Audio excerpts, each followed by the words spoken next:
Hello, welcome to Desert Blockchain. It is Saturday, September the 26th, 2015.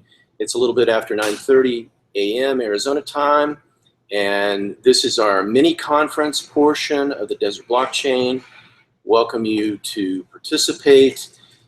If you're interested in connecting via Google Hangout, just email me. You can see the contact information at desertblockchain.com. We've got a great group of people. We're going to be having a mini conference this morning. We'll break into teams for those that want to participate, go to lunch, and then come back, and we'll have another Google Hangout for the afternoon session, which is the Team Hack Attack. So folks are still coming in, but we're going to start our first session, which is basically a general introduction to blockchain, as well as we're going to be talking about some legal considerations. So I'm going to move the camera just a little bit. Let's see, I think that gets you into the picture, Nick. So it's my pleasure to introduce Nicholas Godlove, who is a legal scholar with are you with ASU? Or? I'm currently associated with a research partnership.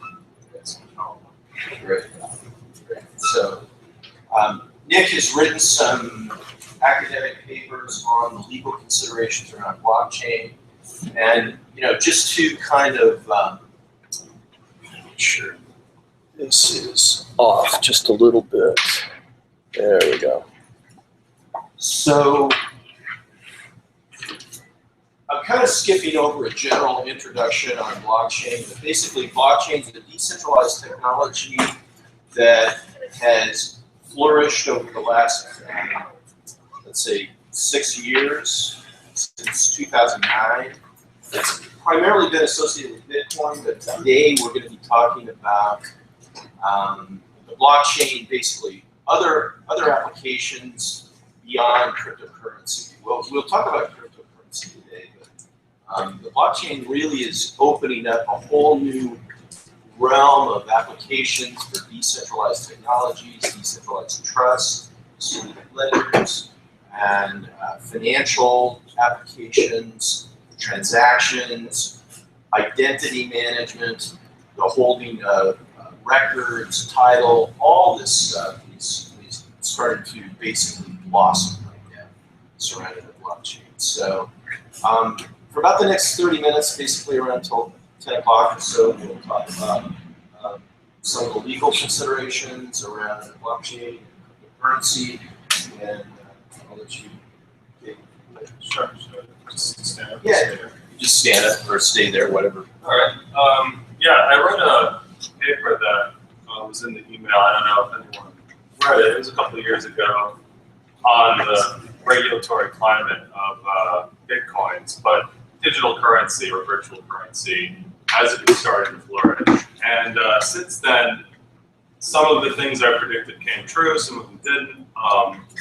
But at the time, the real appeal of Bitcoin in particular was that there was no regulatory climate. And in the 2 years since I published this paper, and some of the other things I'm looking at have been, Bitcoin's been more in the news. Regulators have taken notice. And one of the sort of central themes is that every time you see Bitcoin or virtual currency in the news, it's been bad. It's been used for fraud, used for some kind of investment scheme, Ponzi schemes, that kind of thing. Part of that is because there's no regulatory climate, or what there is sort of only half applicable to any particular area. And when you're looking at the blockchain technology, you're looking at what you can do with it that isn't done better somewhere else. Why would you want to cut banks out of your transaction? There are a lot of pros to blockchain, which is cut banks out of your transaction. The cons are the same: cut banks out of your transaction. Right? There's no regulation. There's no consumer protection. And the regulatory climate has jumped in there, especially in state-level regulators looking at people who've been defrauded. If you look at again, every time it comes in the news, it's a criminal case. It's someone who's been illegally operating kind of an old crime using new technology. So right away, if there are any questions about that, I can answer them. Yeah. Are you aware of the recent announcement by the commodities regulators that they consider Bitcoin a commodity? Yeah, there's a lot of confusion here. According to the IRS, Bitcoin's a property subject to capital gains tax. According to every state level regulator, it's a form of currency subject to anti-money laundering statutes and reporting requirements related to money. The Commodities Exchange, it thinks of it as a commodity. This regulatory confusion makes it a lot harder to legitimately kind of engage in transactions without knowing what you're doing. There's a lot of compliance that immediately becomes essential the second you start doing anything sophisticated with blockchain technology.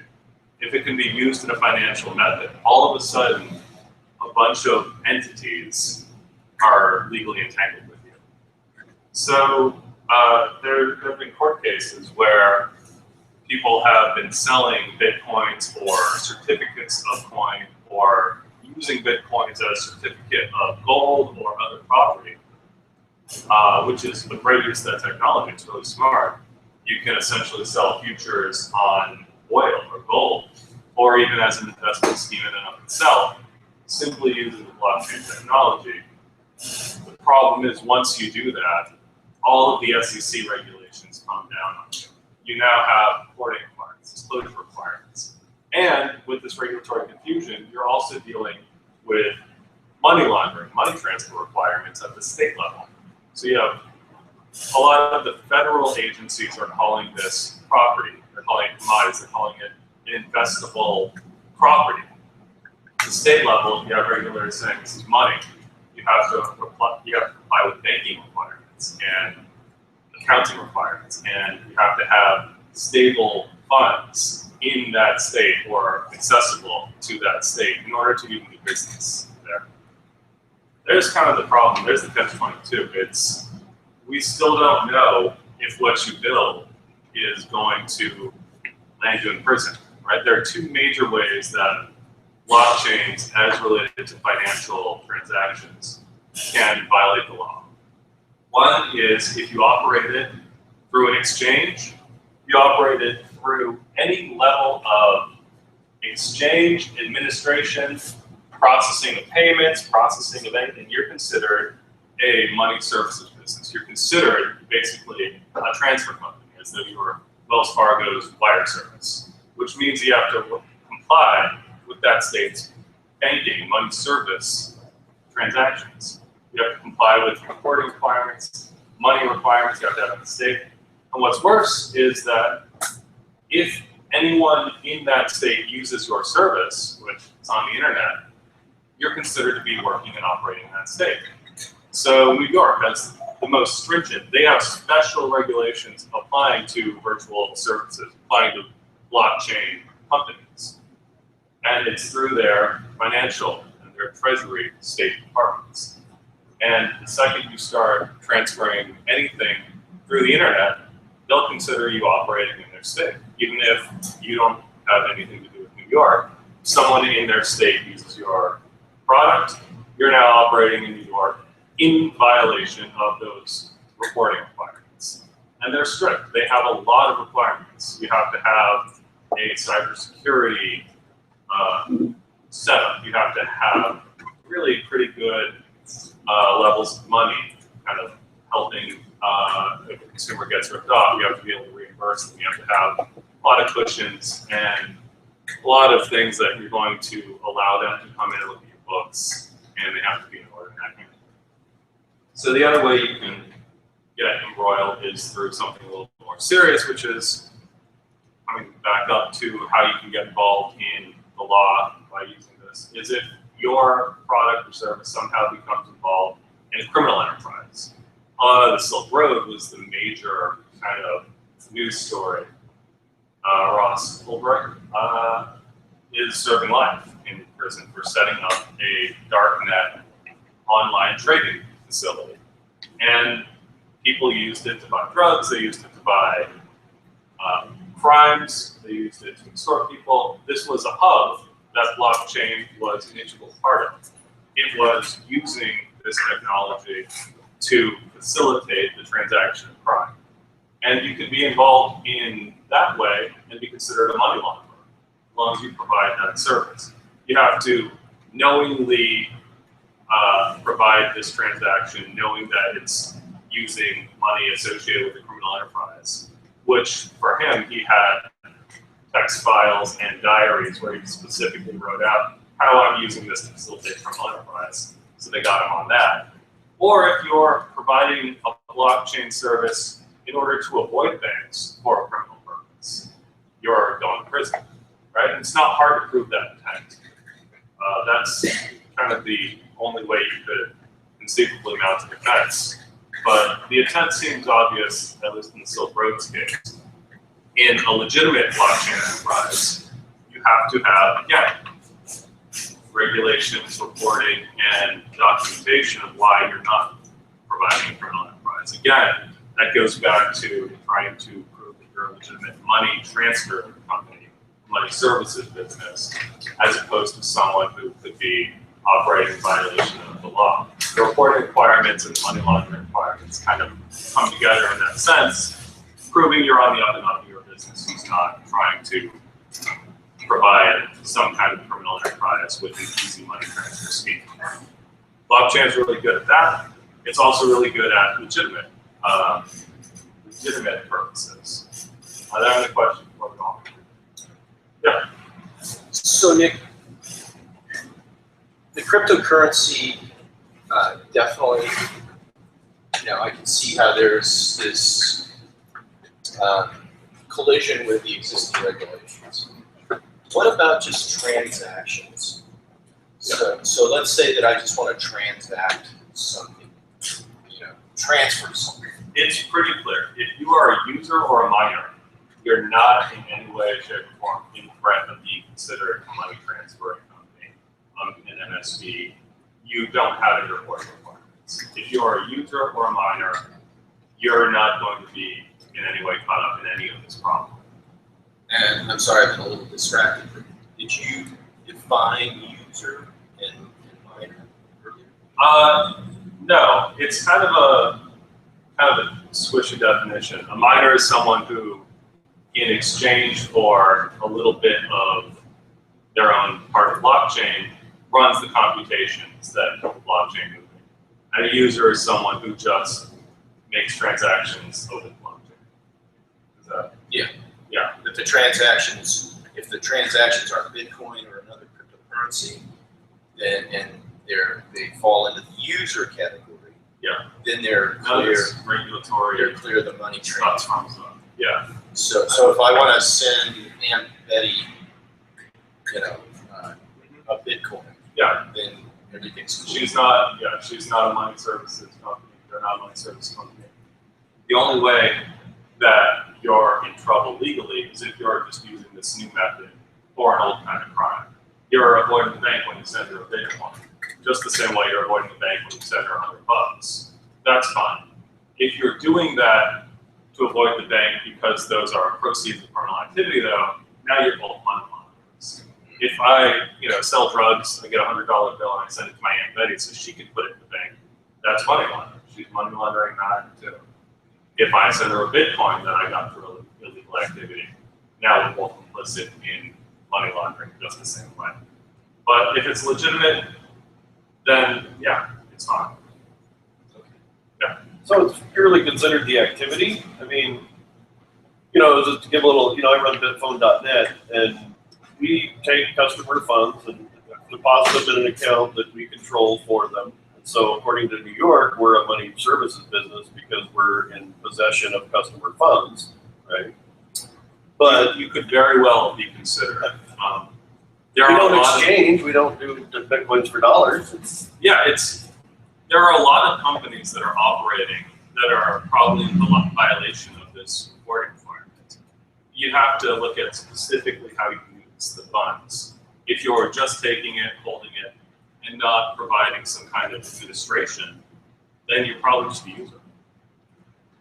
Yeah, we had wanted to add the feature to allow our customers to send Bitcoin via SMS to other customers, which our provider allows, but I was worried about the legalities of, well, now we're a money transfer business. That's definitely stepping up into what could be a money transfer Yeah, business. that's Western Union. But it's, so, okay, somebody could literally log into our site, register with a burner email, deposit some Bitcoin, and then give that account to somebody else, and they can cash it out. But what's the point? They can do it at the same thing with an exchange, send Bitcoin from here to there. It starts getting into intent, knowledge. National boundaries. Right. Yeah, there's a lot of national and international stuff you want to also be aware of. I didn't mention the Treasury Department, the Banking Secrecy Act. There's a federal act that really attempts to limit your ability to allow people to put a deposit in here and have someone else take it out there, especially over international borders. Again, if you're doing that, you're starting to look a lot more like you're facilitating a violation of the Banking Secrecy Act. And a bank, for example, that allows you to legally and completely in compliance with the law do these kinds of things is also facilitating money laundering. Let me go back again. It's sort of easy to give a real world example and then use a blockchain example. If I deposit $100 in the bank in cash, that's fine. If I deposit $10,000 to the bank in cash, that looks suspicious. You may have to report that. Now, if I deposit $9,900 in cash to the bank, that doesn't qualify as suspicious, right?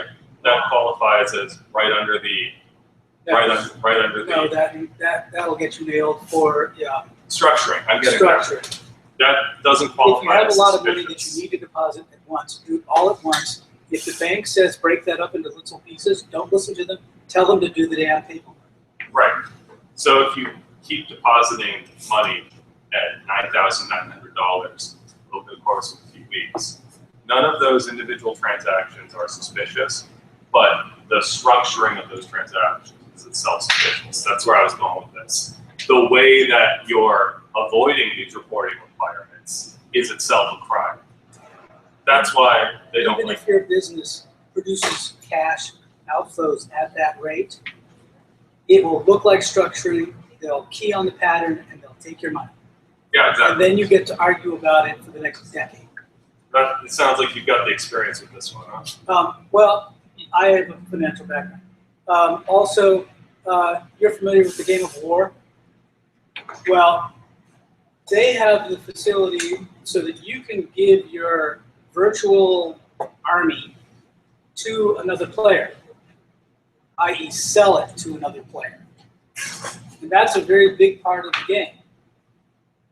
They got in trouble because they weren't doing money laundering. It's a money exchange business, essentially, virtual cash. They got in trouble and had to do regulatory stuff to keep track of who gives what money to whom. But even more so, they're very popular in China, and it has become a very large money transfer scheme, the game. It had become a very large money transfer scheme among Chinese players. They have whole buildings of people playing this game in China to create large financial chunks that would then get given to somebody else, sold to somebody else. And they got sideways with the Chinese in terms of money laundering and moving money outside of China. So the gamers were in China, they build up this huge value, they'd move it, they'd sell it to somebody in the States who would then sell it on again. But it was a way of taking money out of the yuan zone and moving it into a bankable area. That's exactly where I'm going with the Bitcoin thing. If you allow someone to create an account, put money in, and then pull it out, that's fine. But if you're not keeping apprised of what their identity is, of who's logging in, who's logging out, where they're putting it in, where they're taking it out, then you're facilitating that structuring of a transaction to avoid reporting requirements, to avoid banking requirements, and again, that's money laundering, or that's facilitating. The best way to think about it is, are you doing something similar to what Western Union is doing? And remember, Western Union has had to deal with regulatory schemes for a century. I think it would go to the edges where it's just the exchanges, right? Where when I want to go from dollars to Bitcoin or from Bitcoin to dollars, that's where the regulation should be. Not once it's in Bitcoin, where it gets transferred around and to whom and how much. I mean, sure, maybe somebody cares about that, but you can't control that. Well, I think his point, though, is that it's not what it should be, it's what it is. It's like the drug laws right now. You are guilty until you prove yourself innocent. You just described what my proposal was in paper, which is that end users should be really the ones with report requirements. I also suggested there should be more metadata in each part of the blockchain transaction, which multi-chain really seems to facilitate, which is good. I suggested that there should be a lot more as opposed to fewer kinds of blockchain cryptocurrency. Again, multi-chain seems to be following that recommendation. And I think that if you can get together and have sort of a federal preemption law that eliminates a lot of these state-by-state regulations, you're going to facilitate a lot better and easier development of this technology. As it is, it's very much hamstrung by every state law requiring you. Western Union is kind of the big one. PayPal is another example. It's a competitor to this kind of blockchain idea because they provide extra funds across internet and state lines. They do international, and what do? They operate like Western Union. They have compliance in all of the states that require it. 48 states, Puerto Rico, DC, all have money laundering and money service corporation requirements, and PayPal follows all of them. The only ones they don't are the 2 states that don't require, Montana and South Carolina. Other than that, they operate as though they were Western Union in the US. And in Europe, the requirements are a lot stricter. They operate as though they were a bank out of Luxembourg. So PayPal is a great example of the incredibly sophisticated regulatory sort of appeasement you have to go through in order to operate this kind of scheme at any level beyond very basic user level. Again, PayPal is a great example of how you do it right, but it's incredibly expensive, it's incredibly time-consuming. You have to have a lot of counting and a lot of paperwork and a lot of open books that regulators can go and rifle through. This is what keeps people from being able to use PayPal as money laundering. They're famous for just denying transactions if they look the slightest bit shady.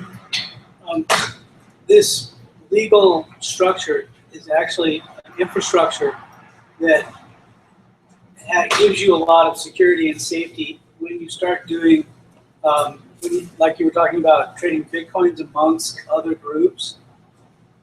What I mentioned earlier is that is now managed under the commodities trading. So it's the same if you're trading Bitcoin amongst independent players. There's the same security that prevents grandma from getting ripped off by a trader. That whether she's trading gold or trading silver or trading wheat or trading Bitcoin. But the idea is that it's a regulatory structure. It's well understood by large numbers of businesses. And so if you're going to be in the business and be a real dealer and make a market in Bitcoin, then your regulatory structure is the commodities structure, which you should be happy about because the SEC structure is god-awful bad. Oh, but the commodities trading structure requires exchanges, brokerages. I mean, I can't trade frozen concentrated orange juice futures with you with my phone, right? Well, if we use each had an accounts exchange. at a dealer, we could. But if you want to be that dealer for Bitcoin, you've got regulatory reporting requirements. But you also would be the one who people would go to when they wanted to, exchange Bitcoin through a third party. You want to be careful too, though, when you're doing that. You've got Trendon Shaver, the Bitcoin Savings Trust out of Texas, who was doing that exact thing. And the problem that he ran into, which is the problem that anyone runs into when they're selling something in a unique way, is that the SEC can consider anything to be an investment that you're selling. If you're offering Bitcoins as an investment, as a commodity that might appreciate in price, you're now back in the SEC's regulatory umbrella, no matter how you think you are. His argument was, I'm just buying and selling like to grandma. This is a commodity.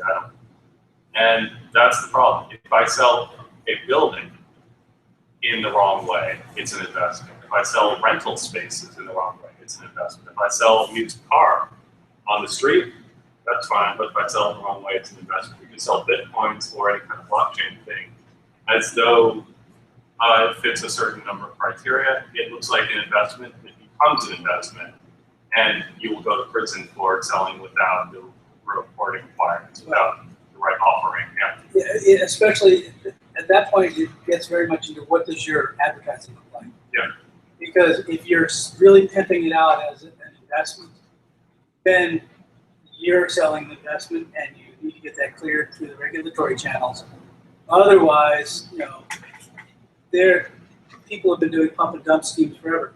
If this is new enough, I think that if you get a call from a regulator saying, oh, by the way, you need to be a regulated body, if you said, I want to comply, let me call my lawyer, let's do this right, you're probably not going to get jail time unless we're actually doing something illegal. But because it's so new and they're relatively, the whole idea behind the financial regulatory structure is that it's an inside game. All the players are there because they all know each other. They're all part of one team. And the whole idea is that if grandma has a problem with her stock sale, you just give her money back. And you make it good. And as long as you're kind of fit into that, they're fairly willing to work with you. Yeah. There have been a few cases where someone's been approached by a regulator and they said, we'll suspend our business basically to avoid prison. A couple of years down the line, that's not going to work. Again, if I put an advertisement in the paper right now that says, I'm offering this business for sale and the building, and I structure the advertisement to look like it's an investment scheme, just that advertisement alone can land me in prison, because that's established enough. Right now, we got to fluidity. But there's no fluidity when it comes to the investment Act of 1933 and 34. If you use the blockchain for something other than currency, like maybe for documents, timestamping, or the document wasn't tampered with, Right. does that completely avoid all the financial laws, and now you're dealing with the document storage laws or document verification laws? I don't want to say it completely avoids it, because those laws are always kind of lurking in the wings, ready to pounce on you if you violate them. But if you're not using it for currency, then But you are avoiding, probably impinging on them. You're avoiding looking like you're doing something that would violate those laws, right? Like I said, just being a user, you're fine. Even if it's like a financial looking blockchain. If you're just a user, you're fine. So if you're just a user doing verification that someone was tampered with using crypto method, then yeah, you sure don't look like you're doing any of these things that, I said earlier, can land you in trouble. But, there are always creative ways to somehow verify that a document wasn't tampered with, and then use that to facilitate some kind of money laundering, or to use that to facilitate some kind of, bizarre transfer of funds. There's ways to transfer funds that, involve very informal schemes that fall into money laundering. So I don't want to say if you're just a user, just verifying that document tampered with, you're clear, because you might not be. but you're a lot less likely. You sure don't look like you're violating these kind of regulations. What I don't get about that whole Ross Ulbright thing is the Silk Road thing. Is, you know, I mean, he didn't sell the drugs. He didn't. I mean, he just set up the facility to allow people to do it. And you know, I mean, why does that provide him any guilt? I mean, he pretty much just set up like an eBay and somebody sold the wrong thing. And sure, if he's complicit, but you know, as an example too, we allow people to place calls and change their caller ID to anything they want. Sure. And that's legal in the U.S. as long as you don't do it with criminal intent. Well, there's your problem. He gave them a love letter and a package that was tied up with a little bow that said, "Here's my criminal intent."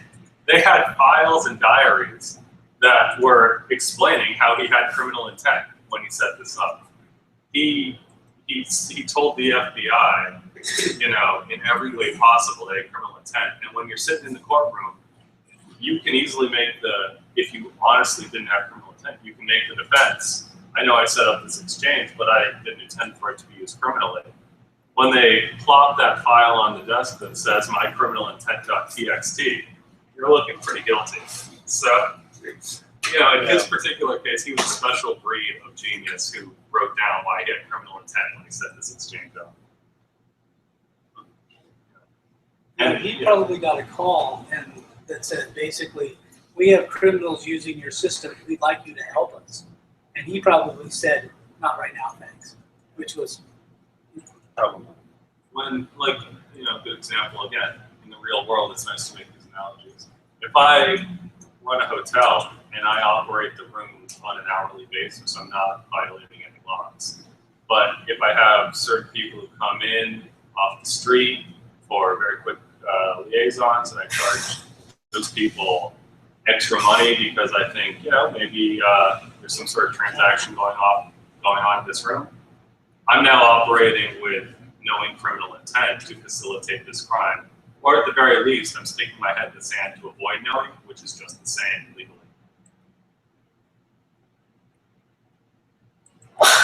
all that means is you have to move to Dubai. Some counties. I think that kind of wraps up a lot of what I had to say. I hope I answered your questions. If you got any last minute questions? Thanks. What's the benefit of Bitcoin over PayPal? Well, that's the question, really. Like, PayPal kind of takes a lot of space for useful transactions. And then on the other hand, you have, you know, Apple Pay, which is another cryptographically secure payment method. It just uses tokenization to turn your credit card into an encrypted token. And then that token is then encrypted with payment information and sent to your bank, who gives it a thumbs up, a thumbs down, and it checks out. That's quick, it's easy, and it's encrypted.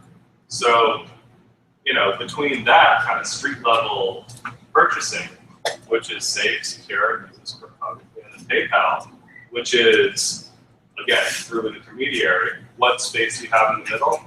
I would say that the answer is where you don't have some kind of trusted third party. That's where, you know, things get hard to kind of create these transactions. PayPal is a trusted third party for PayPal. For Apple Pay, you've got your bank as a trusted third party. But what about when you don't have some kind of trusted third party and you want to be able to make these transactions? PayPal is like a heavy client. It's got a lot of infrastructure built in to make the transactions happen. Bitcoin is like a lightweight client. The infrastructure is in the coin. So it's got a different transactability. PayPal is large volume, kind of generic, grandma's happy with it.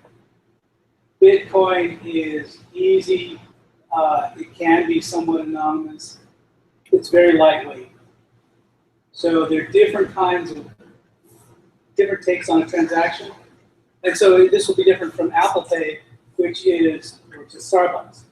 You know, it's what's happening is money, these are all kinds of money, if you want to think about it that way. They all are now becoming very kind of situationally specific. So if I'm buying something from Newegg, maybe I want to pay with PayPal. Or maybe if I have a little shop, I want to make PayPal available. So it's kind of a heavy client. It's got a lot of background. It's got a set of bank accounts. Stand behind.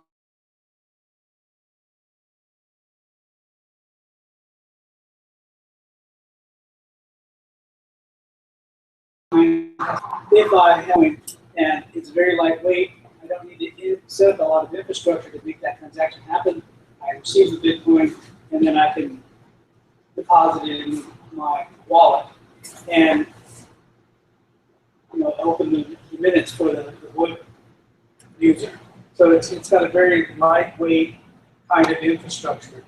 A big one, future benefit of Bitcoin, no fees, like PayPal, or Bitcoin.eu, or using some credit card processor or merchant account and whatnot, 25 cents here, 5% of the transaction there, and it adds up for your business. Also adds up if you're a customer too, if you want to use one of those services. Well, Bitcoin, it's straight Bitcoin. Bitcoin a way to not pay taxes on transaction. If you use Bitcoin to avoid paying taxes, then you're going to prison. Yeah. If you use a new What's with this technology going to for prison? no crime, Get a lawyer and settle. I think the raid's coming, they're gonna bring it in there. I noticed there's only one person wearing stripes today. They're going to break in and they're going to ask, How does this actually work? With compliance having more and more prevalent in people's community, do you expect that people who prosecute, that people who are facilitators will have to start charging fees or why? It can't be free for them to apply. there's the problem. Now, Bitcoin does have the advantage of sort of generating its own fees just as part of the transaction. Bitcoin miners are the ones processing the transaction, and they get paid out of the Bitcoin structure. Kind of is created to respond to just out of thin air. Yeah. one thing is, if you live someplace where the banking structure, the infrastructure has collapsed, like Argentina, you will discover that Bitcoin is very popular because it's one of the few ways to actually transfer money around. And especially, where was it that, Greece.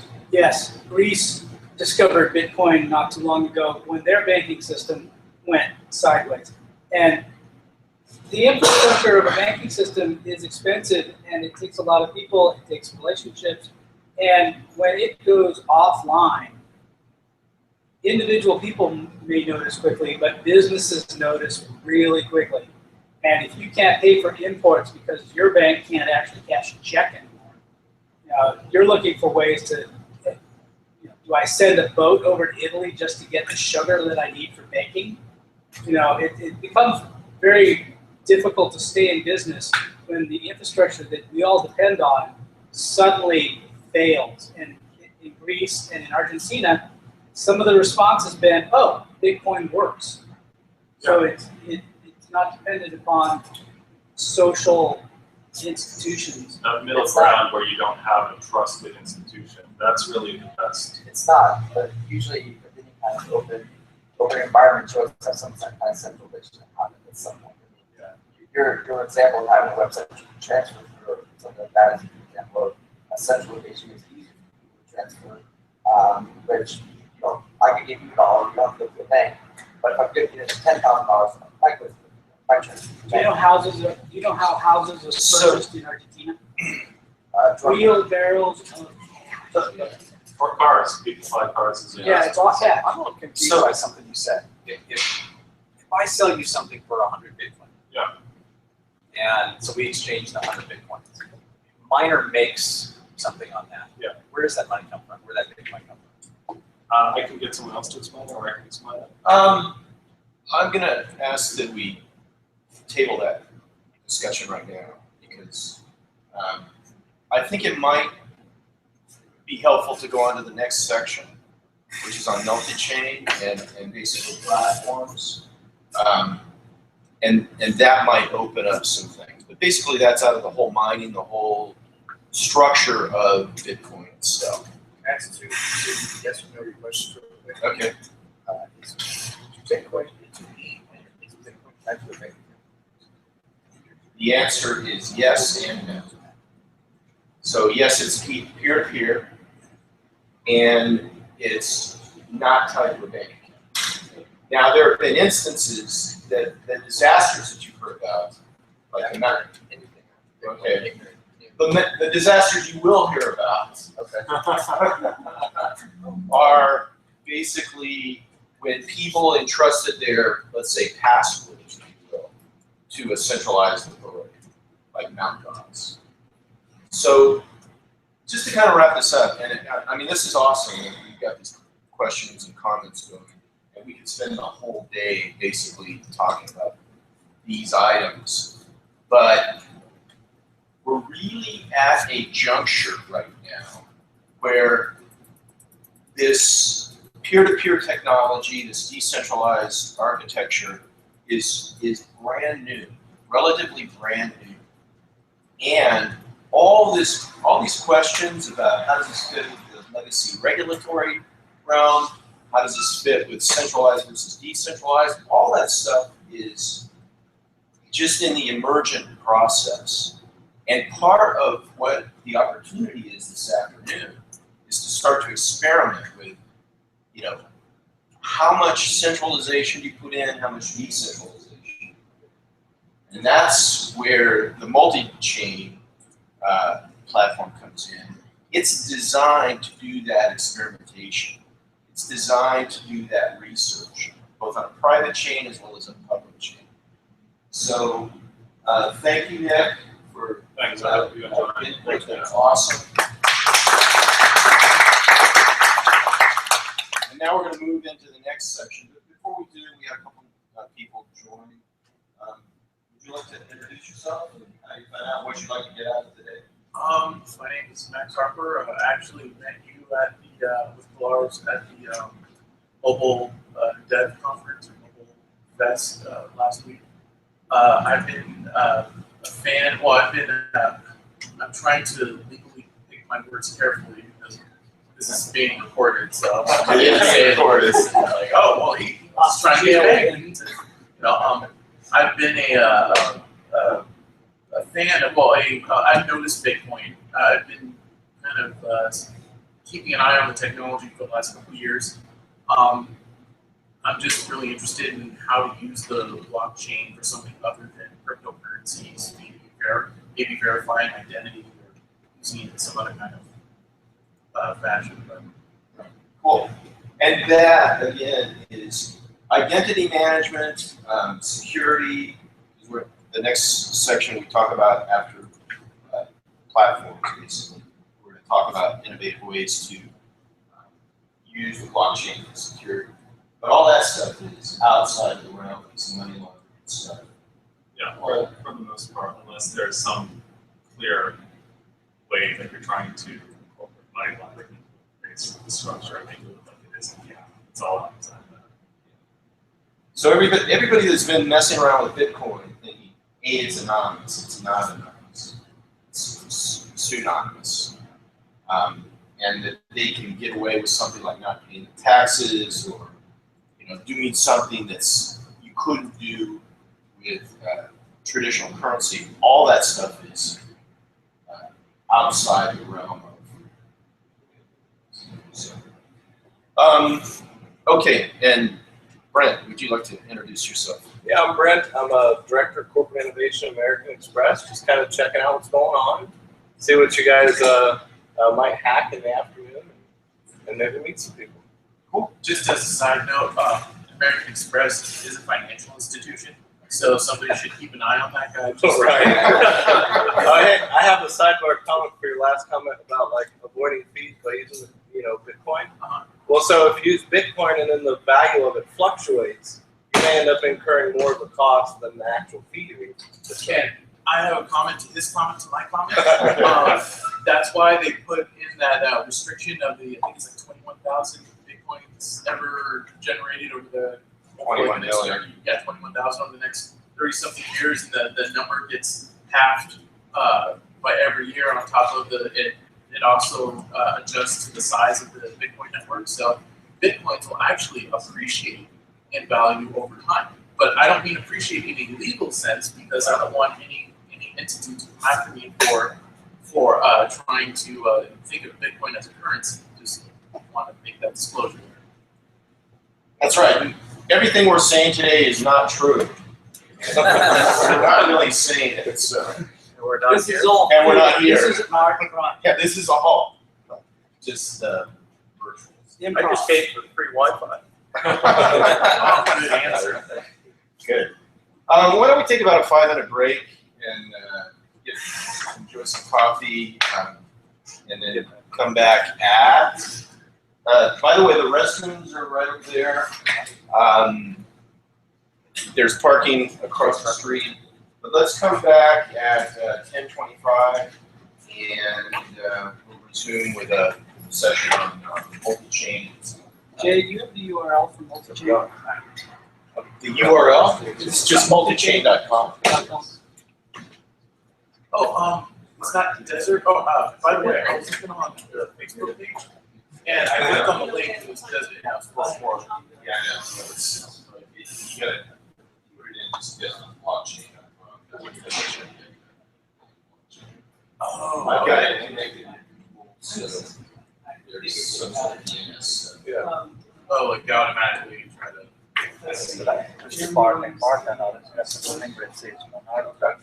Yeah, you can park right over there in the parking garage. Oh, in the garage? Yeah, you enter from the east side, different small operating parking. Okay, I'll have like one centralized. Kind of do. You can. It's probably not Is it? At Desert Ridge. That's the building I'm at too.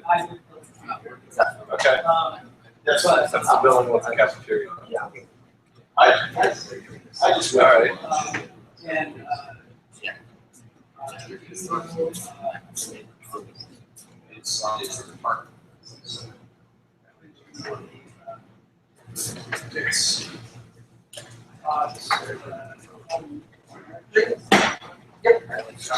Yeah, it is.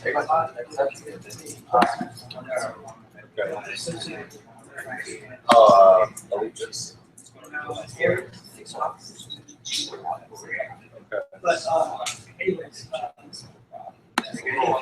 don't know what I'm like from. I was.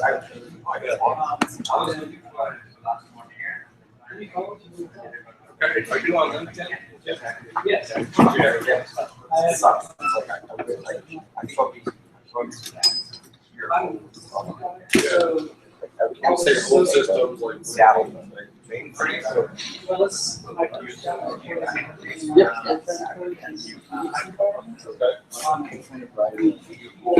Yeah, Chris was there last time. I don't know if it's been signed.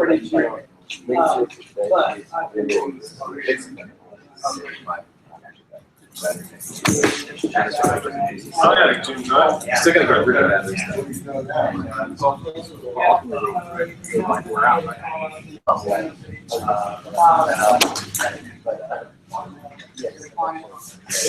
Well, they've actually figured out a way to recycle the Tesla batteries by selling them to solar outfits.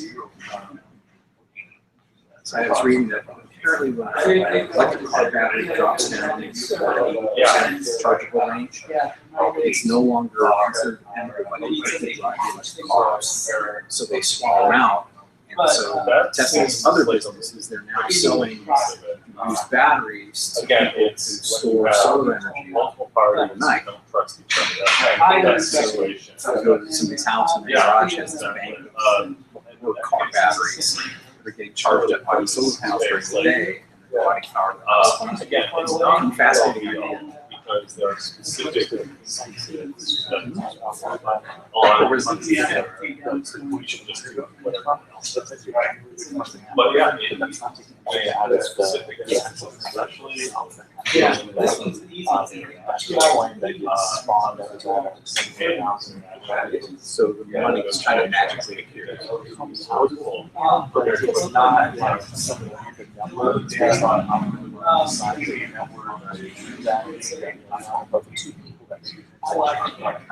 No one can. So what you want is a. It was my second platform time. that sets up How much that is. You know, it's not They're that gonna one transaction. here. Right.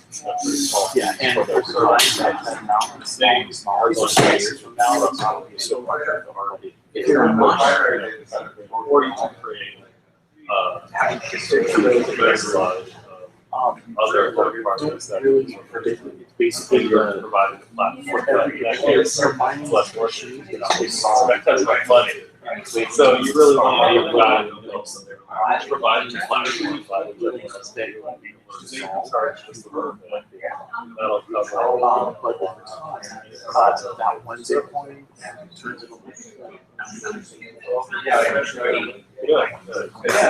It's a little bit smaller. I will tell you, like, it's bigger, takes more processing power to solve that equation. So does the software determine what that percentage is, or all of the algorithms that govern those laws? Then it goes into the size of the network, all of other things. So no one entity or an actually, there's no Bitcoin that's driving everything. Yeah, there's no one managing it. It's all self-managed based on the size of the network using So I don't know that it's because there's a lot of concerned about it. movement and it takes When you have maybe data. a second. Yeah. It's kind of like the dollar, except it's not backed by government. Right. Right. It's not backed by Blockchain itself is. Yeah. Yeah, he does like some That's what we do with the dollar and Bitcoin. Not much of an indication. Yeah, it's math. That's basically. Hey, I want my Bitcoin to get less. The network generates less and less Bitcoin over time. So it's not like 20 years they're gonna have, I guess we said, have that. You jump ahead of someone else's project. You can listen to this one. You can Well, go far. We're from the Again, take that transaction. If you do it on top, that's how. you have to Yeah, have we'll try and pass it on. size. Yeah, that's what it's. So, providers that are like our added.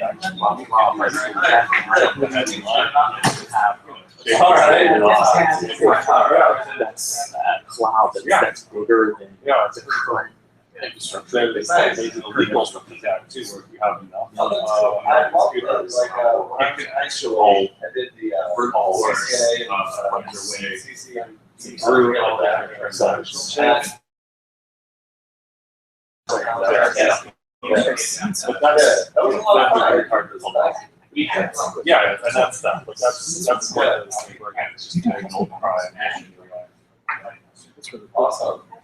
So how long's your charge last? that's cool.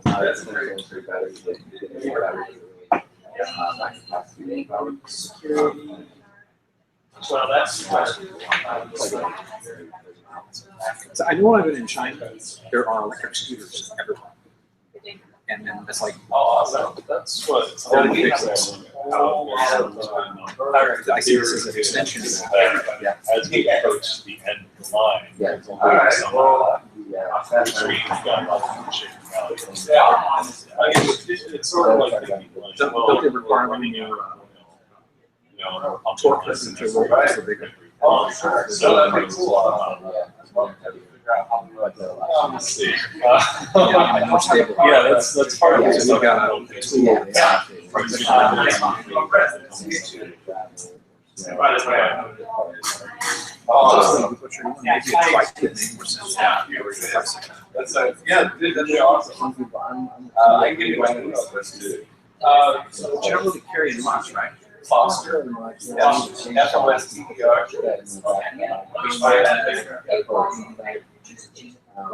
I did the bar and all that. And, A lot of the. There were. And their predictions of constant. So Spanish go Yeah, the other problem is you have Ion, coalition of you know, nations that operate as though they were like, in America, you can't get the corporations together and say, those prices tomorrow, you know? But other Americans, you do, and that's not legal, there's laws stopping it. So you have OPEC getting together. We're gonna raise their prices. Make everybody pay us. So if you do that, and people start trying to open up oil fields somewhere else, then they'll drop the price down to nothing and make it so that you open up an oil field in Texas, you're producing at a loss for 6 years until you go out of business, and they'll raise that. That's So, folks looking at that. that's they have it as high as they can. It's certainly no off but just low enough where they'll drop it just when say, so when actually start producing the cheapest. Because they've got the cheapest taxes. Building an oil rig off of the shore on the last super expensive, you know. So those $1 are gonna have X dollars for the next year. Yeah.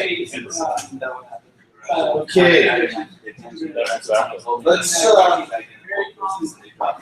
It was more a response to Russia's political invasion of Ukraine and stuff. A lot of Russia's economy is based on that. They're producing a lot of oil now, and they're selling it to Europe, like right through the pipeline.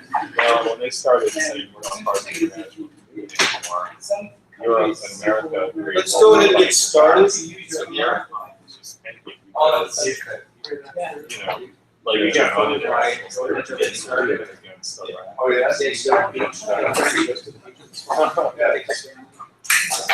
So, It's actually. let's go ahead and go to the next session.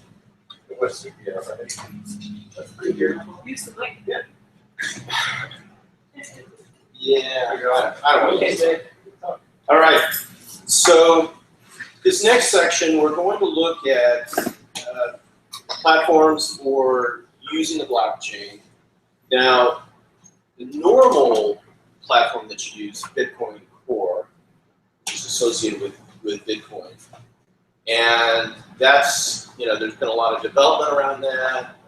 And I'm not an expert, by the way. I've only been looking at blockchain and cryptocurrencies and this whole realm for like a little over 7 months or so, 7 months. And my area is naming, addressing, and numbering. And that's actually going to come up in the next section, which is on OKTurtles and DNS Chain. But I stumbled upon multi-chain, which is designed for financial institutions to basically experiment and do research and development around the blockchain. And it has permissions, it has a much broader use case. So on Thursday, we had a session with the creator of multi-chain, who is Gideon Greenspan. He's actually in Tel Aviv. So what I'm going to do is I'm going to play that session, and then we can spend a little time and chat about multi-chain, Bitcoin Core, and so forth. Anybody have any questions at this point? Is the source code for multi-chain available? Yes. Multichain.com. Multichain.com. And by the way, Gideon created a white paper, which I think is very well done, which is also available on multichain.com, so you can read that. So I'm going to just go ahead and play this video. It's a little less than 20 minutes.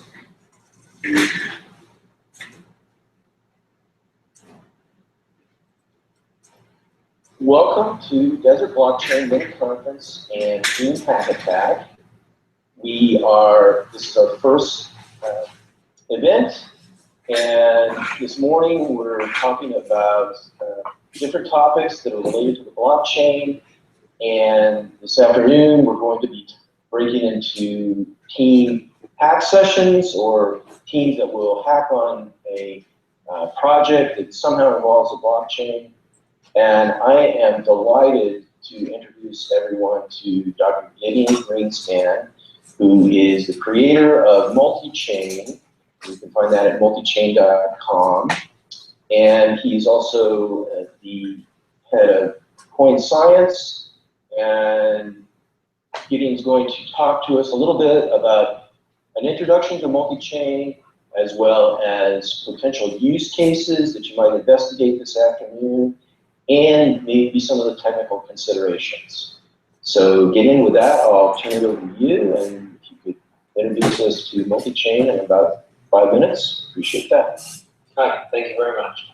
So I'm going to assume that people are generally familiar with the idea of the blockchain as demonstrated by the Bitcoin platform or network.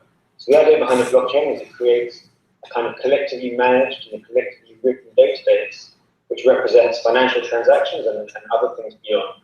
So the Bitcoin blockchain is very well known, very popular, and quite a lot of financial value is sitting on it. Multichain is really a platform to enable you to create your own blockchain and to do that very, very easily. So the idea is that one party would decide to set up a blockchain. They would start the first node, and then they would invite other parties to connect to them on that blockchain. And then a group of entities come together to run a blockchain between them without that blockchain necessarily being public and without it containing all of the transactions that go on the Bitcoin network. So you can think of it as a kind of private blockchain or the intranet version of a blockchain is something which is kind of closed between a bunch of parties. So thinking about a public blockchain and then thinking about a private blockchain, there's a number of differences that you have to think about. So first of all, on the private blockchain like Multichain, you have an integrated permission system. So there's 6 types of operations whose permission is not necessarily available to all parties. First operation is the ability to connect to the chain. Not everybody can connect to the chain. They need to be given permission to do so by one of the administrators. The ability to send transactions, the ability to receive transactions, the ability to perform mining. Mining is the process of generating a block that contains a group of transactions in order to extend the blockchain and create consensus amongst all the participants. The ability to create an asset is restricted, and we'll talk a little bit more about assets in a moment. And finally, the ability to actually be an administrator, i.e. to control the permissions of other users. It's itself the permission can be granted to other entities. So the first key way in which we differ from a kind of standard blockchain platform like Bitcoin is that there's a whole integrated permission system, and all of the permission changes are written into the blockchain, and they're all verified and enforced by all of the nodes of the network. So no one can do something they haven't been given permission to do. The second key difference between multi-chain and something like Bitcoin is that multi-chain is designed around the idea of having multiple assets running on a single blockchain. So if you look at the Bitcoin blockchain, its primary purpose is to move units of Bitcoin around. And there are all sorts of extensions out there to allow it to be used to move other assets around. There's actually 6 protocols I'm familiar with. But it's not designed itself on the blockchain level to be something which allows assets to be tracked and verified as they're moved around. So multi-chain is designed differently. It's designed to support assets natively on the blockchain level. And that means that we have a bunch of special commands to create an asset and to move an asset around. And you can have assets being exchanged between participants, and you can have as many assets as you want running a particular chain. Part and parcel of that is the fact that by default, multi-chain blockchains do not have a native currency. So you can have one if you want, and there's a whole bunch of parameters there which you can control whether there's a native currency and how the block reward is awarded and all these kind of things. But by default, it doesn't have a native currency. So the blockchain is a way to enforce, to encode, and to track and to verify the movement of lots of other assets. But you don't actually need a native currency itself in order to use multi-chain blockchain. Now, that also brings us to the last point, which is that the model for mining on a private blockchain is very different to our public blockchain. So if you look at a public blockchain like Bitcoin, there's a native currency which the blockchain is designed around. And the entities which own that native currency are the entities which mine the blocks in the chain. And it's very difficult to mine a block in a chain. You have to solve a very difficult computational problem to do so.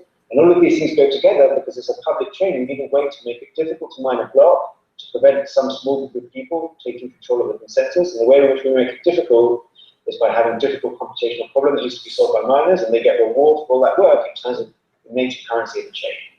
In a private blockchain, the mining model is very different. In a private blockchain, you have a collection of entities who have the permission to mine blocks. So mining isn't open to everybody, it's assigned to a collection of entities. Whenever a miner builds the block, they have to digitally sign that block to prove who they are. They embed their signature inside the block. And then the manner in which we prevent minority control of the blockchain, instead of it being through proof of work, which is what you have in Bitcoin, it uses something which you might call distributed consensus, or in multi-chain we call it mining diversity, where a blockchain is only valid if a certain proportion of the permitted miners mine blocks in rotation. In other words, after you've mined a block, you have to wait a certain number of blocks until you've mined the next one. And the parameters which control the strictness of that scheme are one of the parameters of the blockchain when you create it. So those are the key ways in which multi-chain as a private blockchain or a private multi-currency blockchain platform differ from public blockchains like Bitcoin, which you may be familiar with. And I think those are the most important points. And obviously there's a lot more documentation on the site. Awesome. That's a great introduction, Gideon. Thank you. And you touched upon some of the pieces that I'm very, very excited about regarding multi-chain is the flexibility and its ability to experiment in areas other than proof of work. So I think it's important to also mention that multi-chain is completely compatible with Bitcoin and the Bitcoin blockchain, right? Yeah. So you can connect it to the Bitcoin blockchain, but there wouldn't be that much value in doing that.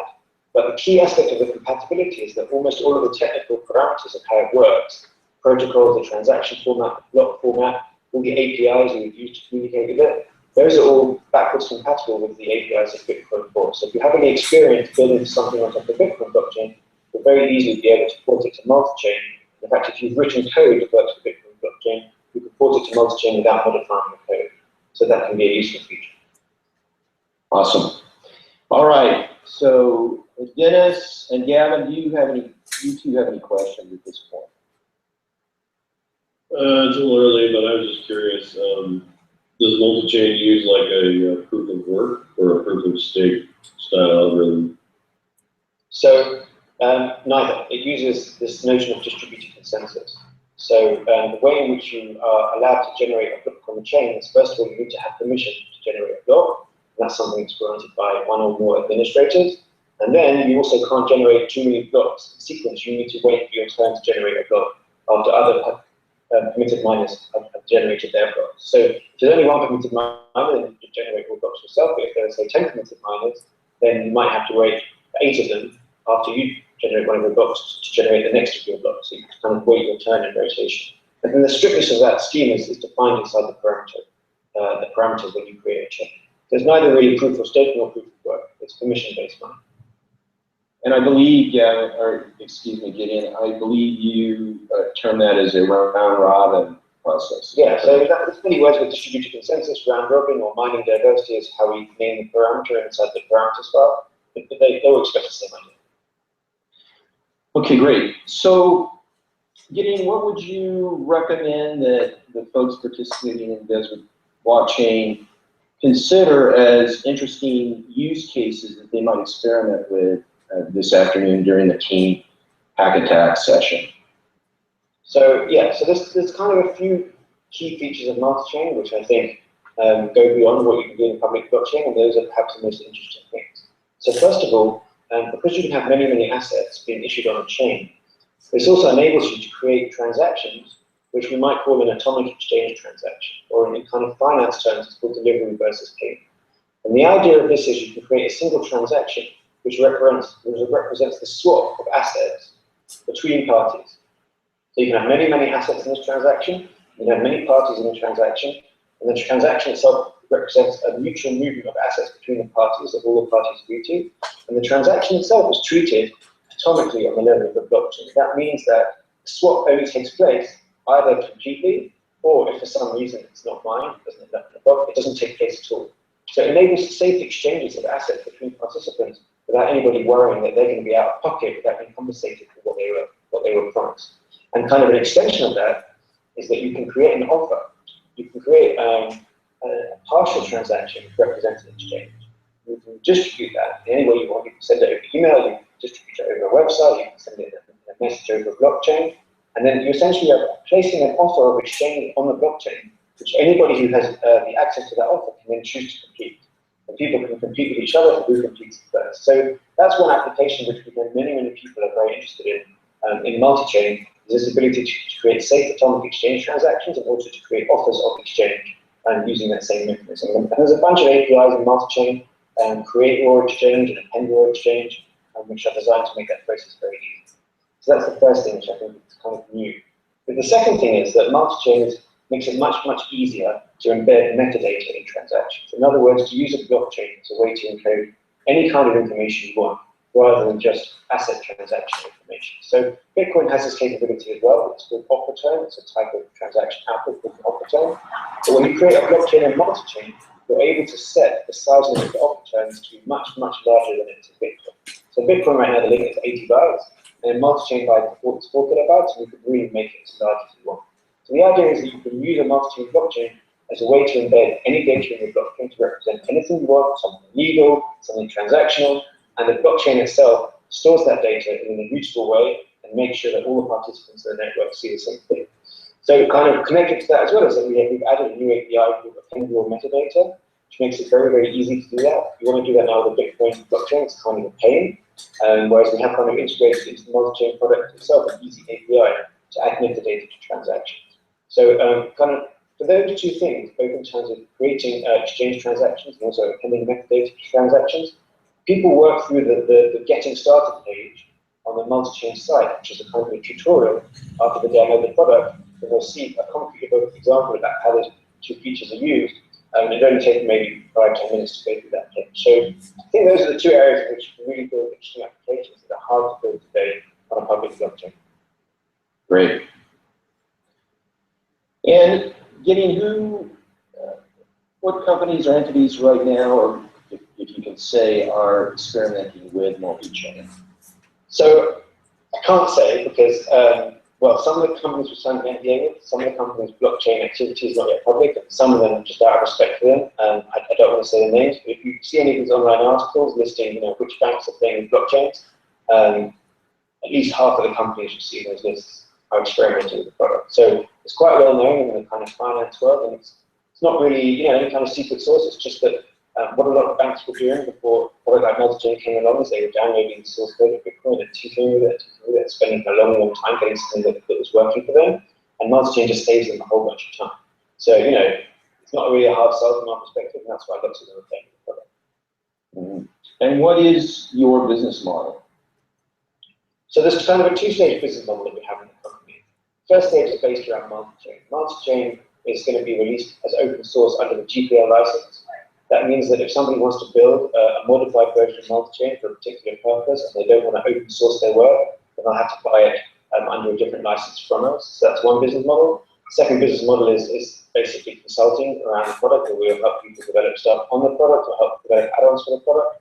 But we see multi-chain as kind of an interim stage because the field itself is so new that both us as a company, also all of the people experimenting with blockchain, are still very much in a learning phase. And multi-chain is a way for us to learn and also us to learn what our customers are looking for. And there's a longer-term project inside the company, which will take us several years to build a kind of higher-end enterprise blockchain platform, which will kind of be look more like kind of traditional databases that people are familiar with today, but with blockchain integrated into them. And so that's kind of our long-term business model. So we don't really need to make a profit out of multi-chain as long as we've got enough to keep the company going. Great. All right. Dennis, Gavin, do you have any questions at this point before we get into technical considerations? I've got a couple of questions. Sure. So the concept of a private blockchain is kind of interesting.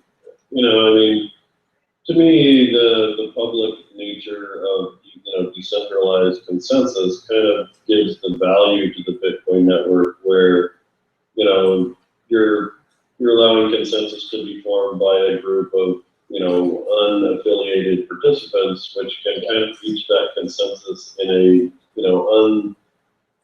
unarbitraged way, or there's no influence, right? They're just trying to do it for a reward. When you start to think about a private blockchain, though, to me, it kind of crosses the realm into, well, what's the difference between that and, say, just a private database, right?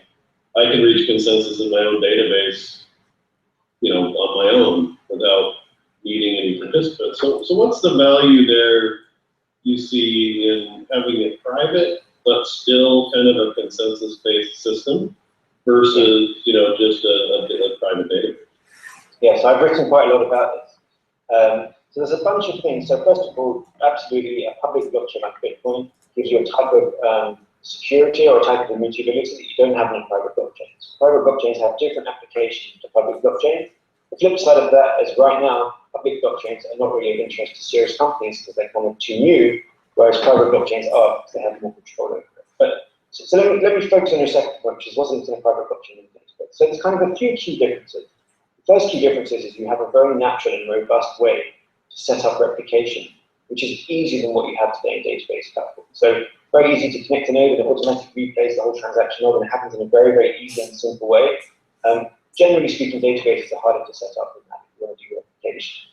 The second thing is you have in a private blockchain the notion that particular pieces of data, or if you like, you want to compare to a database, particular rows are owned by different entities. You have a model of per row permission, per piece of data permission, which is expressed using public key cryptography. So I can express to all the participants in this database that a particular piece of data or money or asset belongs to me, and that can be acknowledged by all the people who are using this database. But I'm the only person who's able to modify that piece of data. And the only way in which I can modify it is by signing the private key transaction that represents the way in which I'm willing to modify it. So that is, if you like, a new feature that you don't have today in databases, where you can have individual pieces of data owned by different entities in this database, and no central authority is able to modify someone's data without actually that external entity, which is using the database, signing off on the modification of their data. Look at the kind of security and username and password login-based models that databases have today. They don't have that feature. The third thing you have in a blockchain type of database, which you don't have today in databases, is the notion of a transaction constraint. So there's different types of constraints in general private databases today, but one of the types of constraints they don't have is to look at a transaction as a whole and say, is this transaction as a whole valid? So in Bitcoin, for example, when you look at a transaction as a whole, it deletes some rows, i.e. it sends some inputs, and it creates some rows, i.e. it creates some outputs. And that's a kind of a set of database operation. But there's a rule in Bitcoin which says if you sum up the total amount of Bitcoin from the rows deleted, and you sum up the total amount of Bitcoin from the rows created, you're not allowed to have more in the rows created than you were in the rows deleted. So that's a type of constraint that you can have in a blockchain, which you don't have in databases today, which look at it as a transaction as a whole and say, is this transaction valid as an entire unit, rather than just asking questions like, well, does this column fulfill its constraint in terms of being a unique index, or its other constraints you can have in a database. But it's a new type of constraint, and what's crucial about that type of constraint is it enables a database to be shared by a number of entities, and to be shared in a write sense, W-R-I-T-E, by a number of entities, safely, even if those entities do not trust each other. And that's not a model of sharing that you have in the current databases that are out there today. So what's behind your question, I think, is a very valid point. And I do believe in the long run, private blockchains and SQL-based databases will converge. And private blockchains will just be seen as a kind of the next level of SQL database with a whole bunch of functionality that enables those databases to be shared between entities, do not trust each other, but are still able to all each write to the database in the So it's a bit of a long answer, because it's something I've written about a lot, but I hope it kind of gives you some idea of my thinking. Does that answer your question, Gavin? Yeah, I think that makes sense. I mean, you could conceptualize it kind of as, okay, I've got a private SQL database, and I've constructed a public web API that has a permission layer built into it, to where, say people have access to my database through that API, not necessarily direct access to the database. It seems like your constraints kind of enforce that security with cryptography versus trying to do it through like a permission system and like a web. Yeah, that's exactly what it is. But that's quite an important feature to think about what kind of applications that enables you can't do today.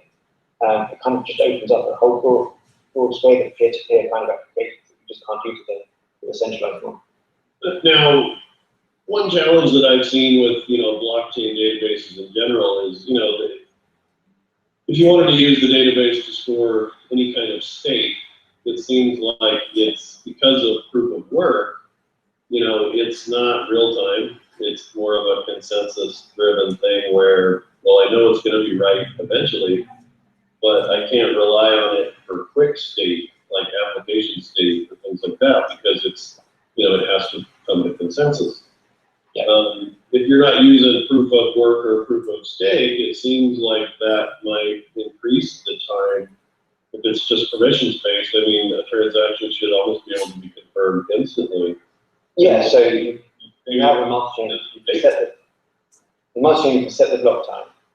We recommend not going below 10 seconds right now, but that's simply a limitation of the product at its current stage of development. But yeah, you can drive your block time down further, which is the time to reach consensus. Just based on the latency in the network that the database is running over. So maybe you can have a global database with a 2-second block time or something like that. You can't really get much below that because of all the physics. The data has to travel around the world, travel back as well, that kind of thing. But yeah, you can, because it's not based on proof of work, you can increase the block time back further. All right, so thank you, Kevin, for those questions. Gideon, very briefly, are there any technical considerations that people should keep in mind as they start to experiment with multi-chain? And if we could keep it short on that. No problem. So multi-chain runs on any modern build of Linux, as long as it's a 64-bit build of Linux. Tested it on a whole bunch of them. It takes literally 1 minute to download and install and get running. There's no dependencies or anything like that. Just download it, move it to your executable directory and it runs. Apart from that, the one thing that you might find helpful is that because it's very backwards compatible with Bitcoin Core, you can find whatever language you're using, you'll find a whole bunch of source code out there on the internet, which is linked with the Bitcoin Core, which can be used very easily with multi-chain as well. So that might be one way in which you can increase your speed of development, is by putting together libraries of stuff that already are out there, using them with multi-chain. Awesome. All right, well, I'm going to do a quick screen share here just to show folks what the site looks like. So here is the multi-chain site at multichain.com. Here is our schedule for Saturday, September the 26th. You can see that we're probably going to start the multi-chain session about 10 a.m. and then the 10:30 we're going to be talking about security using OKTurtles and DNS chain. And then we break into teams for those that want to participate in the afternoon session, go to lunch, and then come back for about a 3-hour session of hacking. The teams will then present, and they will vote among themselves as to what the best projects are that were produced during the hack session, and then we'll basically acknowledge those teams, and that'll be the day.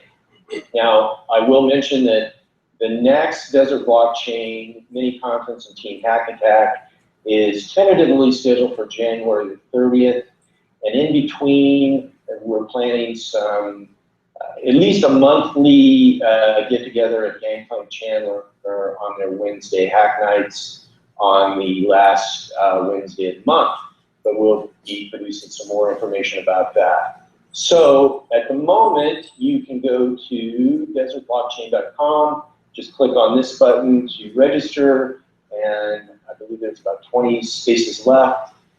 I think that we've got just an outstanding group of people that are already planning to participate, and I'm going to stop sharing. Let's see. So go back to here. And Gideon, I want to really thank you and acknowledge you for what you've created. I think it's very empowering for folks that are just being introduced to the blockchain, as well as people that are already into the blockchain and are looking for a powerful platform that can, foster innovation, research, and who knows, possibly some actual applications. Thanks. So, I should have the role of my team in building the product. I didn't actually write a line of code myself. I designed the product, but I have other guys that write the code, so I want to come and them. Go ahead and introduce the rest of your team if you'd like. Well, they're not here, but Dr. Michael Rosenstedt is the CTO, and the Simon Liu, who's actually based out in San Francisco, is also senior developer. Okay, great. All right, any other questions, Dennis, Gavin, before we wrap it up? None here. Thank you very much, Jay. All right, so I'm going to stop the recording, and this will allow some time for questions and conversation during the event. After I stop the recording, we can continue our little session here, so just hang on for just a moment. All right. So that's a little introduction to multi-chain. With the law firm of Greenspan Humphrey Levine. I am in my 6th year of practice. So, any questions, comments about multi-chain, Bitcoin Core? During the hack attack, whoever chooses to participate, you don't have to use multi-chain. We're not promoting multi-chain. You can write your own, whatever you want. So because there's an administrative component to it where people assign access to mine the multi-chain, it's more for, because of that, it's not really used for a globally public blockchain like Bitcoin. It's more for what you're saying for private companies like banking institutions to use for data integrity and security, not so much anonymity. Correct. I mean, yeah, it's a different animal than Bitcoin Core, for sure. It's derived from Bitcoin Core, but it's not like a direct immediate competitor in the same space of public. I wouldn't say that. Yeah, from what I know. Yeah, I think it's because Bitcoin is pure decentralized and it's permissionless, right? But here, I think with private blockchains, I agree with what Gavin mentioned around. It requires permission assigned to each individuals who participate in this chain, and then it's not for that reason. It's not really decentralized. I would say it's more a shared database with cryptographic signatures on top of it. That's the only part that's confusing me when it's referred as blockchain. But my questions are around why do you use private centralized shared database when there is Bitcoin's blockchain, which is trustless. You don't have to trust anyone, and companies can still, banks can still participate in it. They could have created this network, but like 7 banks working together, they could have created such a shared database any day, right? Even without blockchain. So that's why I was wondering why banks would go into, why any private companies would go into a private blockchain versus just using the public, decentralized, trustless Bitcoin's blockchain. I'm going to turn that over to Gavin because you asked a very similar question during the session. It seemed like you saw something from Gideon's response. Yeah, well, I agree. It's kind of like, well, what's the difference? And, but I think it comes back to that proof of work, waste of resources, really. Proof of work's a waste of energy, it's a waste of resources just to come to consensus. I can see the value in having private consensus without that waste of processing power. But what do you lose, right? What do you lose? You lose open consensus because you're no longer requiring a proof of work state to validate the transaction. You're just saying you have permission. So, I think that has value in that it's more resourceless so that you can have a quicker block time.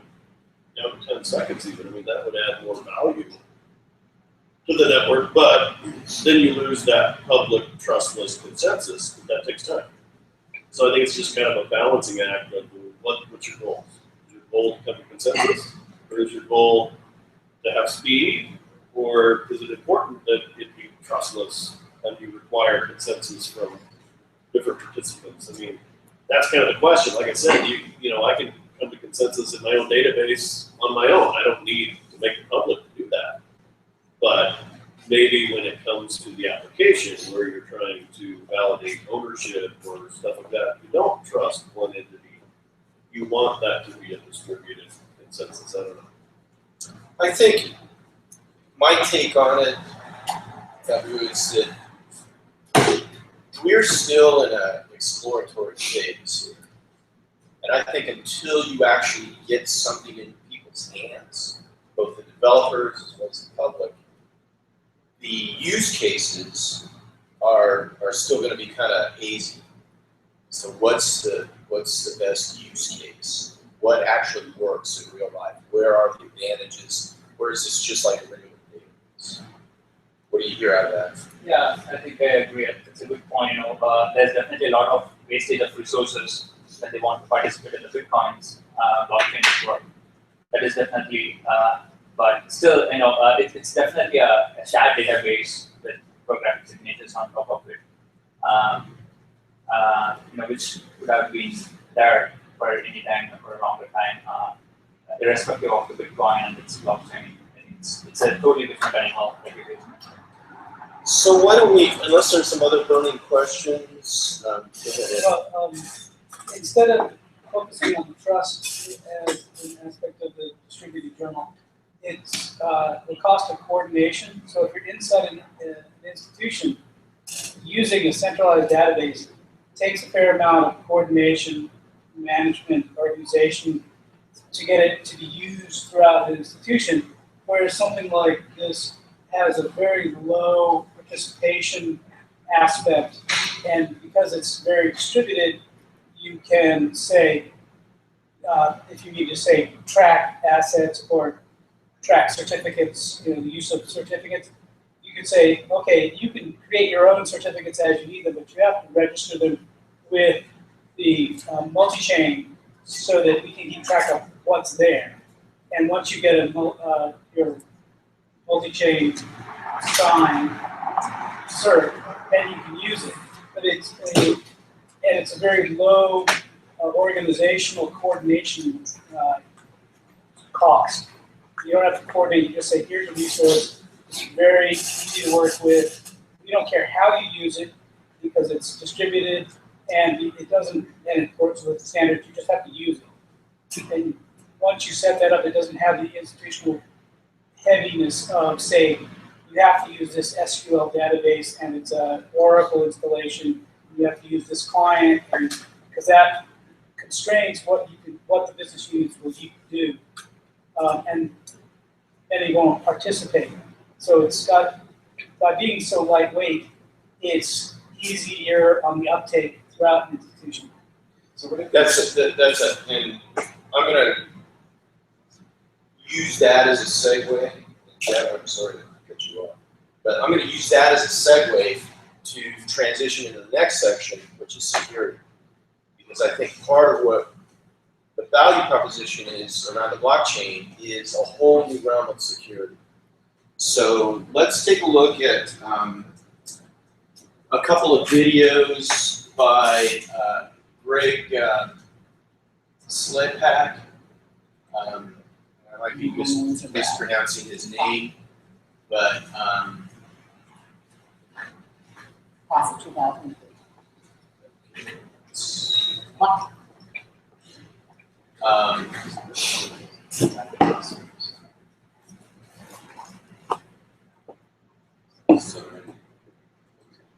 I set that up. One comment I had on that was, what's interesting to me, and it seems unanswered, is the Bitcoin blockchain, in essence, deals with transmitting from Bitcoin. That's the asset in which you're transacting, right? So all the Bitcoins in that blockchain are created inside the blockchain. They remain inside the blockchain. Their ownership is pretty clear based on the blockchain. Well, in a private blockchain, you say that you can do assets and stuff like that. Okay, let's just think about that. Well, what if I say I own this table? And I just go put it on the blockchain and sign it and say I own the table. Well, how do we come to consensus on that? I mean, how do you agree that I own the table? I don't understand that. I mean, sure, I could say I own it, but that asset didn't exist before in the chain. How does it conceptualize what the asset is in the real world? But if you're in an institution, you don't own the table, you use the table. And so it becomes an inventory management tool. And it's a known good claim to use, as opposed, and that might be way overkill for the table. But if you're managing a portfolio of assets, you want to keep a journal who makes what actions on those assets. And if you register those with a multi-chain, you can have a known good journal of what happened. And the idea is you go back and somebody says, "Oh, I sold that on Monday morning." You go back and there's no entry in the multi-chain. You could say, "Really? Nobody processed that." So it's I think that's what it brings to an institutional approach, is that you have a known good flow of information that's cryptographically undeniable. So if you get into a situation where you say, "Oh yeah, that happened," you don't get the he said, she said kind of thing. And That's spot on. Yeah, I think that's a really good use case, and I think, I forget what it is, Babu. Yeah, the interesting implication with financial institutions is it can be the most awesome thing, but then you get down to just the fundamental regulatory and compliance issues that banks have to deal with, and the auditability, especially when you're integrating multiple financial institutions. And I think that's where it's kind of it's a wall. So for that particular type of use case, this type of use case is really cool. Yeah. well, I'm sure the boys are money for could use this kind of monitor. Right. So and little side note, Deloitte is actually looking at the blockchain as a new realm of audit. So Who's looking at it? Deloitte, Big accounting. one of the largest accounting firms in the world. And if you go on the Twitter stream of Desert Blockchain, you'll see some references to some of the work that they're doing. They just published a piece that was written by their attorneys, Holland and Knight, about using the blockchain and some of this immutability. But let's take a look at security now. This is a little clip. It's about a 4-minute clip from OK Turtles, and it's talking about the replacement of certificate authorities with the blockchain, which I think is a very, very interesting element of this. Introducing OK Turtles, a browser extension that makes secure communication. Sorry, that's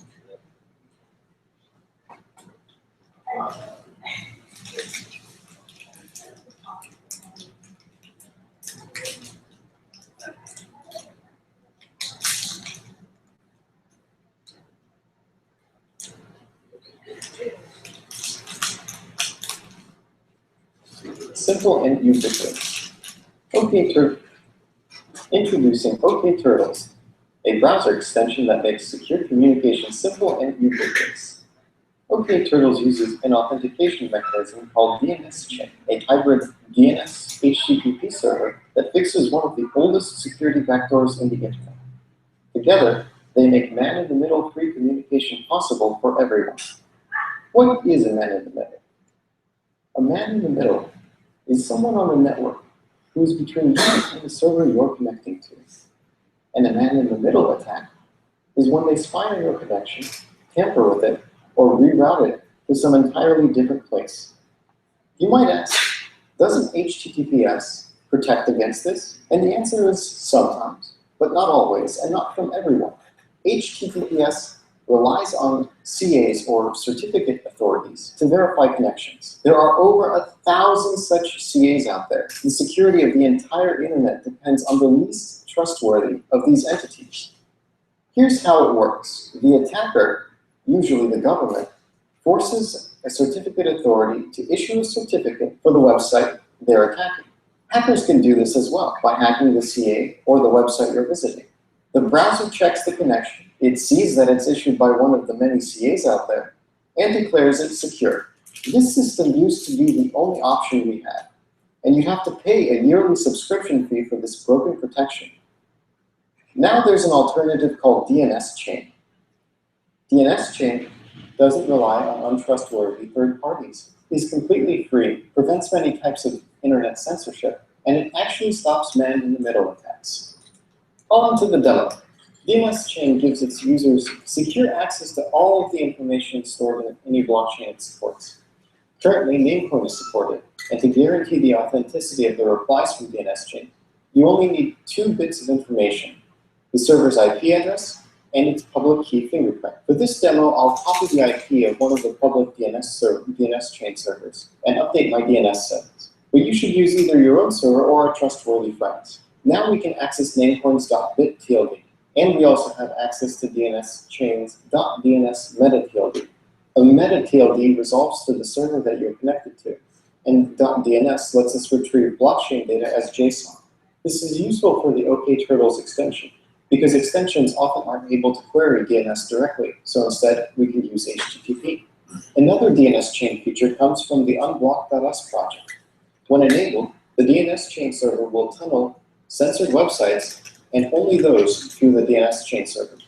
It's completely transparent, and unlike Tor and VPNs, it doesn't affect browsing, gaming, and other activities. Now on to the okTurtles demo. Here I have an alpha version of the extension installed in Firefox.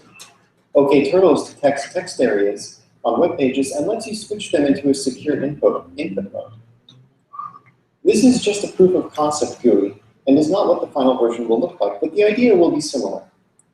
In the background, okTurtles queries DNS Chain to securely obtain the public key of the person you're talking to, eliminating the need to verify key fingerprints, and allowing users to not even have to think about keys very much. okTurtles uses a plugin architecture to support specific websites, and it also has a generic mode where it can secure text areas on arbitrary websites, like GitHub. Thanks for watching. We'll end with a picture of Aaron Schwartz, who inspired this project, wearing a Turtles t-shirt.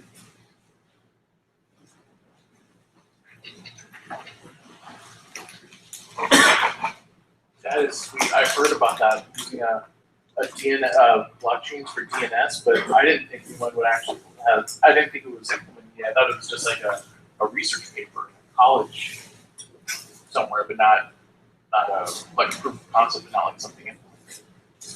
You said it was in alpha, you know, but beyond that? I don't.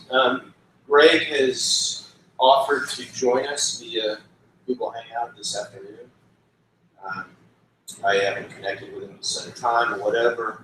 I just thought we would kind of peruse the work that he's done and the direction they're going, see what the level of interest is, and then we can go from there.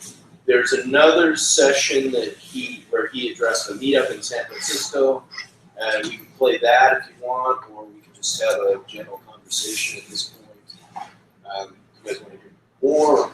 What time in the afternoon do you think that might happen? I think we could probably schedule it for around 1 or so, 1:30. I'll have to get together.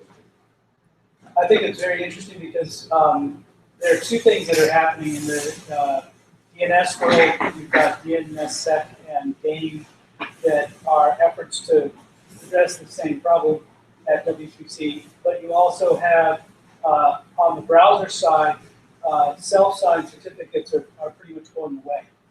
And a lot of the older TLS protocols are getting dropped and removed from browsers because of their security problems.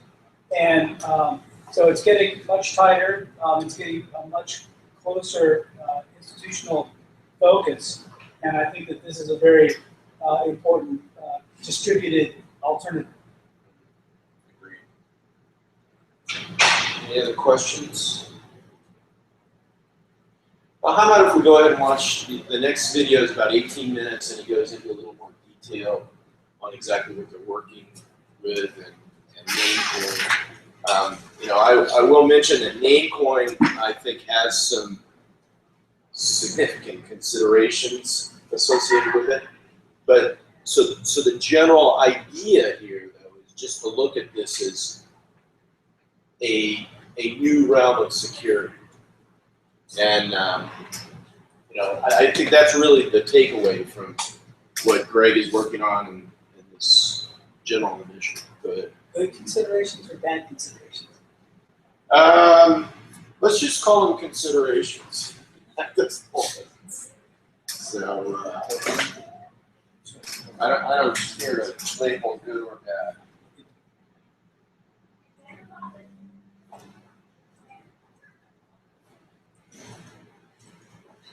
Is Greg Sapak from OK Turtles Foundation, and he's talking about securing communications with blockchains.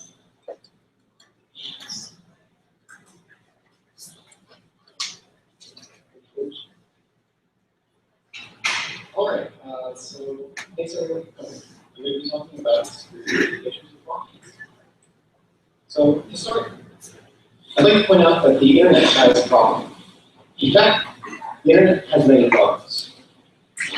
But the problem that I'm going to be talking about today, the problem that we're trying to solve, is the problem of authentication. Authentication is the problem of Mr. Miyagi. Is that really you? Not Mr. Miyagi.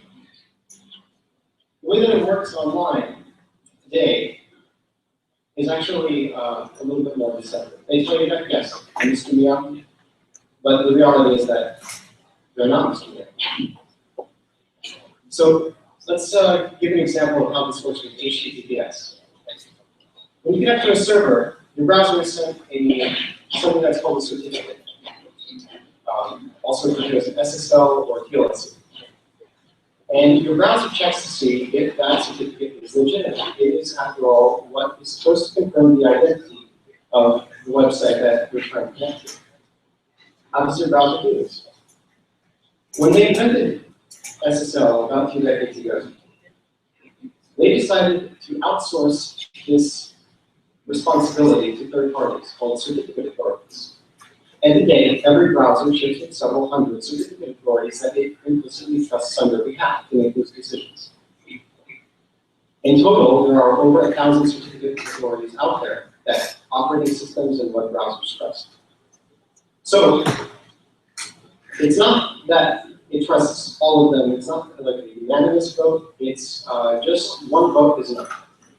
So, a single person needs to say, yeah, this certificate is legitimate, and the browser will then believe it. And will tell you that the connection to this website is secure.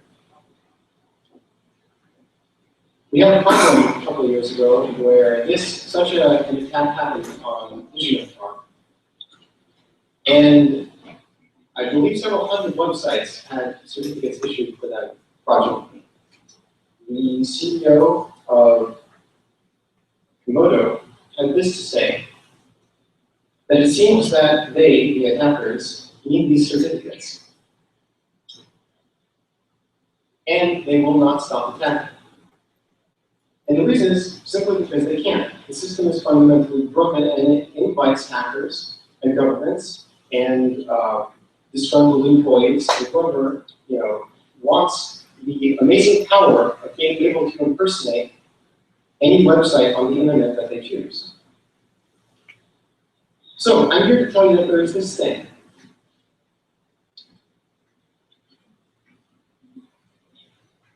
Some of you might have heard of it.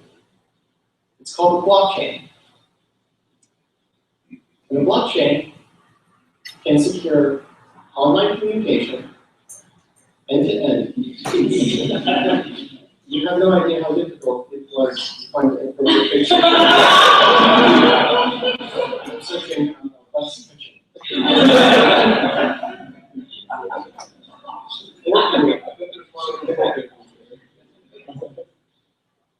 Without relying on central authority figures or the untrustworthy.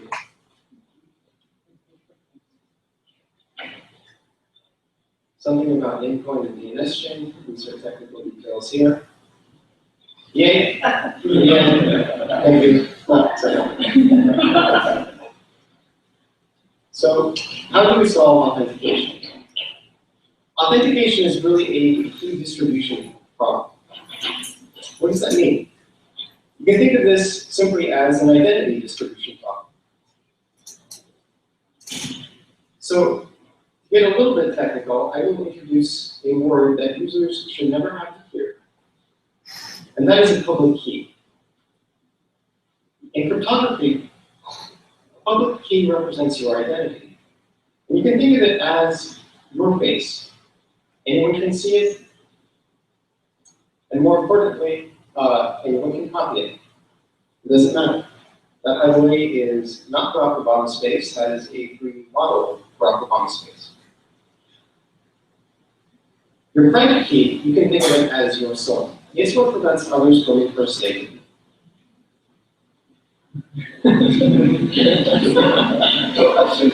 So, to go back to Alice and Bob, you want to communicate with each other. The way that this traditionally works, it wants to be, for example, a user wants to connect to Facebook, and Bob can be Facebook. Or Alice can be Alice, and Bob can be Bob Harley. So both of them have public keys, and in an ideal world, they simply exchange these public keys. Alice gives hers to Bob, and Bob gives his to Alice. So how is this done today? Let's go over HTTPS to start. In HTTPS, the system that does this key exchange is called X509.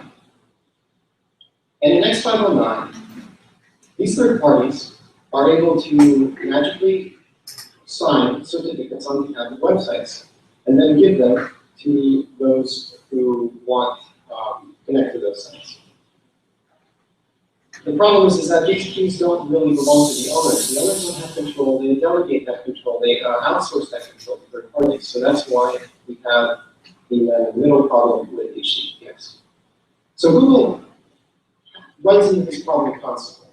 Google is a frequent target of these man-in-the-middle attacks. And it is a problem for them because it harms their reputation. When their users in various countries are being man-in-the-middle by those governments. So Google has an incentive to solve this problem, and the current solution that they're working on is called certificate transparency. We reviewed certificate transparency. You can go on our blog to read about it. It's a very complicated system that doesn't change X509. It just puts some bandages on top of it. And those don't really help. In certificate transparency, they will talk about various different kinds of proofs. But these proofs do not detect misissued certificates by rogue certificate authorities, even if process of so-called signed recommit successfully occurs. See our law post for technical details. In the best case scenario, should everything go according to plan, the best that you can hope for with certificate transparency is that misissuance is detected after an attack has occurred, the damage has been done, and you are able to figure out what certificate authority is responsible, and then what do? You go to the certificate authority complaint, and what they say, they simply throw the blame on to hackers, most likely. They were hacked. What else are they going to say? So, what about chats? I'm going to pick on Apple for a little bit. The reason I'm going to pick on Apple, even though they're a company I really admire, is because they have a little bit of not so truthful copy on their website. If you go to the Apple privacy page on iMessages, you'll see that this little paragraph here. And in it, we zoom in closer, you'll see that Apple says that Apple has no way to decrypt iMessage and FaceTime data when it's in transit between devices. Furthermore, they say we wouldn't be able to comply with a wiretap order even if we wanted to. The problem with that is that that's not true. The way that iMessages works, according to their own iOS security paper, and confirmed by various third parties, is that your device generates public keys, it sends them to Apple servers, and then when you want to talk to somebody else, Apple is responsible for sending the correct public key to the person you want to talk to.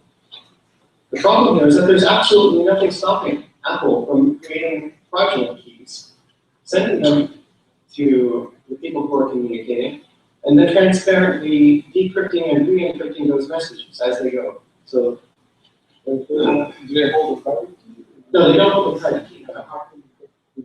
Because they send their public key. Oh, they send their public key. So let's look at how this would work, how we solve these problems with blockchain basic approach. We're working on a project called DNS chain. And in fact, you can think of it as one pin to rule them all. We use a technique called certificate pinning. What does that mean? This is a common technique, it's standard. It basically means that Alice, because she either runs her own DNS chain server or one of her close friends runs it, she knows a priori the fingerprint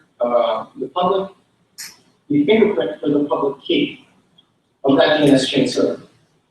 And knowing that knowledge in advance allows her to establish a man-in-the-middle group connection with the DNS chain. Nobody, except with like quantum attacks or a runaway cart fleet, nobody can intercept the communication on this connection. She will reject any other certificate sent her way. And with that one man-in-the-middle group connection, she is able to create man-in-the-middle group connections to all of the other websites on the internet. She puts her public key into Namepoint. And here's how it works with Alice and Bob. Alice puts her public key via DNS chain into the Namepoint blockchain. And that propagates out to the rest of the Namepoint network. And she, in a sense, is registering her identity. She says, I want to register ID/Alice, and here's my public key for that. That gets sent out to the rest of the network. And it appears in Bob's blockchain, which he has locally stored on his server. So you can think of it as a decentralized, distributed, secure database. And all of this is protected by proof of work. You guys can ask me about 51% attacks. The short of that is that most of the amounts of censorship, it's not actually that big of a deal for these purposes. So, alternatively, both Alice and Bob could be using the same DNS chain server, which also has locally running on it Namepoint. That's if they trust whoever is running the server. And they can exchange keys that way. The blockchain allows for user-friendly applications. Applications that people are familiar with today for insecure communication. The blockchain makes it possible to have secure communication with a level of ease of use that reminds people of today's insecure communication. So how does email work? Email works just like normal for blockchain, for domains that are stored in the blockchain. The way that that works is that whoever owns the domain, for example, gmail.bit or gmail.com, Google migrates the .com to the blockchain. There's a way to do that.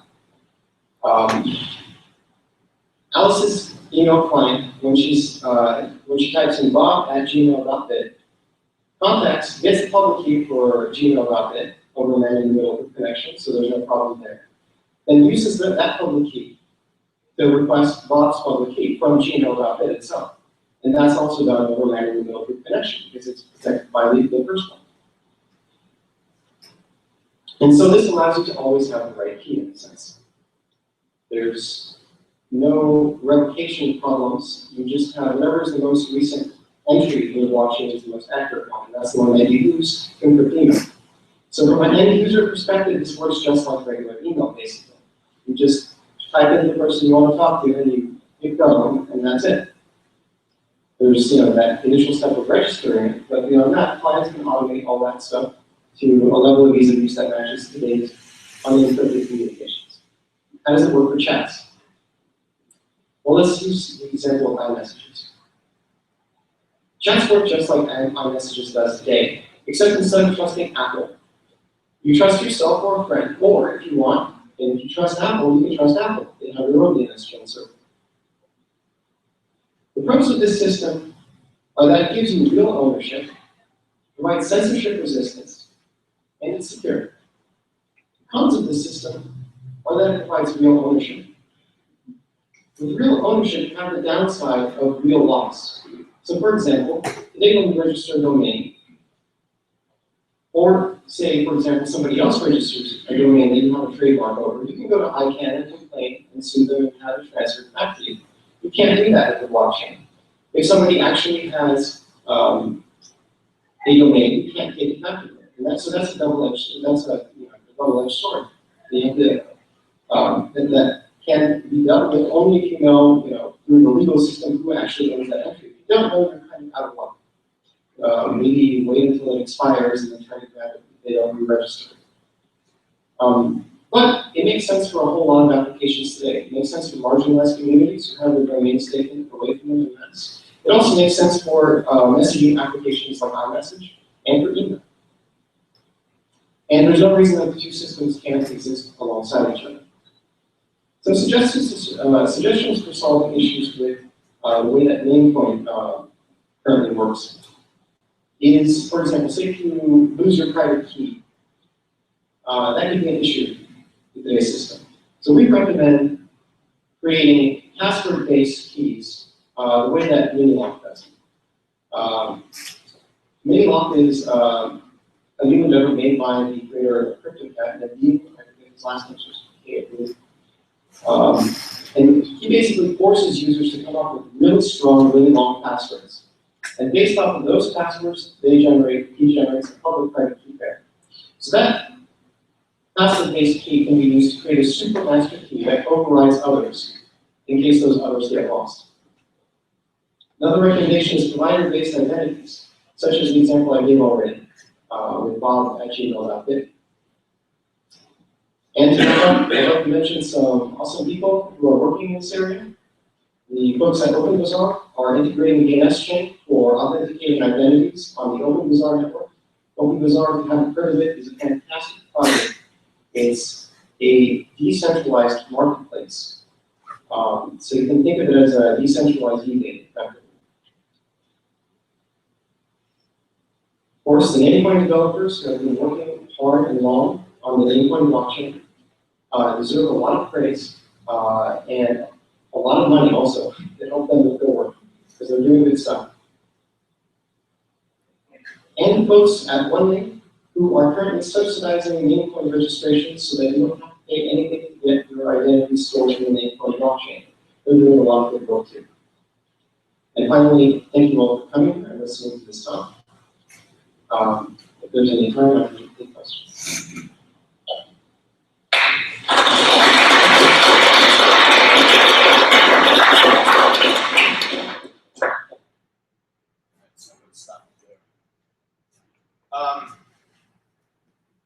Questions, comments? Just one quick question. What proves that how do you manage the change you put into the DNS blockchain? I mean, if you put in a domain name and then later on you want to change the IP address, what piece of information do you have to hold on to prove to the DNS chain that you can make that change, can apply that new block to it? I think it's your private key. So it's back to public-private key kind of. I believe so. What it seemed like, Yeah, I don't know for sure. I haven't actually had hands-on experience with this, but I would guess that it's going to be your private key, and that's why I think he's talking about multi-signature, so that basically, you know, if something happens to Jay, you know, my wife could basically still retrieve whatever the resource is. Okay. Does that make sense? Yeah, so multiple people can sign the change, and then anyone on that list can kind of further up. Right. well, it seems like when you start getting into that realm of identity, and the Namecoin has a big effect. You know, if you think about how we do identity today, it's all about you need the password. And if you don't have the password, then you need enough identifying information about yourself so that someone can validate that's who you are. If I call Cox or something, I need my social, my address, my whatever they can get to validate my identity. Well, you know, I think passwords are broken. I mean, look at all the hacks. You know, even credit cards, they suck. The security sucks. I think we have to get to a point where everybody's got private keys. But we've seen the problem that look at Bitcoin. You know, either you're using the cloud provider and they're storing your key, so then it's vulnerable, or look at like a Trezor, right, where you get a device where it holds your keys. And the problem with keys is they're so big that you can't remember them. So I think his point was, we're going to have to get to a point where we have a passphrase. Like, you know, if I come up with a passphrase, you know, my kids like to play on the playground by the bus. I mean, whatever, that could become my passphrase that creates the key. That I've got to keep that secret, but it's probably easier to keep something like that secret than my address, my social, my birth date, you know, that type of thing. like why they moved to the whole personal questions model, Right. where they ask you like, what's your favorite color, what was the name of your first pet, you know, stuff that you gotta know. I mean, whatever you can keep secret, generate a key. So you obviously don't want to pass around your secret. But even still, I mean, you go to any like model that requires data to represent your identity, it's still vulnerable because you can leave it on a laptop and like lose a laptop on a bus bench or whatever, or put it on your cell phone and you damage your cell phone. I mean, they're without backups, and then if you do have backups, you got to make sure the backups are. Well, then you're going to biometrics, right? I mean, there's got to be some way to identify. Even biometrics. I mean, Biometrics is flawed. Yeah, that's what there were 5 million fingerprints that were hacked in the States. So that's right. I mean, take one. I mean, like a finger. I mean, at the end of the day, I mean, a fingerprint, a retina scan, even DNA, it still gets digitized and it's still back in file form and dealing with the same issue. And you're still gonna have to identify 4 people who know who you are and think that you can do good work when you. And what if you have twins? You can't use facial recognition. Well, and everything that's being talked about right here is part of the opportunity set for basically the hack portion of this. You know, we're really talking about what is a workable, viable combination between the digital reality and the human reality. And that is, I think, the big opportunity set. You know, what really works? We don't know what really works. We can sit here and hypothesize all sorts of things and do a lot of blackboard, chalkboard, theoreticals. But until you get stuff into people's hands, you really don't know what's going to work. This is a big area of interest on the W3C. If you want to look into WebID, and the idea there is that to, as quickly as possible, link the real-world item into the semantic web of linked data so that you can leverage all of that descriptive ability. But it's, there are, the mechanics of making it work are what makes it difficult. You mean like a barcode scanner or something? Like, well, yeah, just what we need, barcodes. But well, I mean, yeah, like I want a chip. Like that logic, like NFC, like near field, whatever. Near field communications and beacons and all that stuff. All that stuff is on the table. It's fair game for innovation. And this is a huge, huge problem. I mean, if you just take the security considerations and the security operations around blockchain, it's enormous. Not to mention identity management, transfers, and all this other stuff. So, I mean, this is really wide open. It's all green field for innovation and opportunity and what really works. So that's really what I think is on the table. Question, how many people are interested in hacking this afternoon? Playing around with multi-chain or whatever? Okay, 2, 3, okay. So the idea was we were going to split into teams and whatever. I think we're a little thin on doing kind of the team structure. I think what we should do, what I'd like to do, what I propose, and there's nothing set in stone around any of this, but we have some pizzas for lunch. I think it's a good time to break for lunch, and then we'll reconvene around 1 o'clock or so. The idea was to break into teams, go to lunch, and come up with a name and all that stuff, but I think we'll break that mold.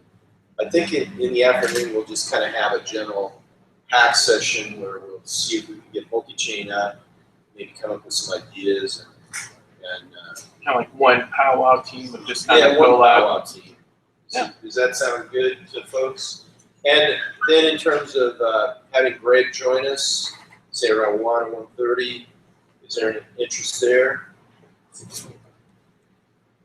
Or should we just do the hack session? Fine. I think maybe what we'll do with Greg is schedule him for one of the monthly sessions here on Wednesday night at Gangplank, so we got a little more time. We can do a little structure to it. Does that sound good? Okay, why don't we break for lunch? The pizzas are over there, and then we'll reconvene around. Let's say 1 o'clock.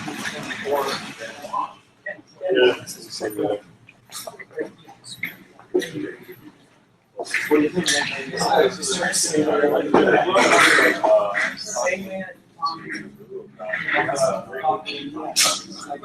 Yeah, there's a lot of good. Yeah. There's great. Right.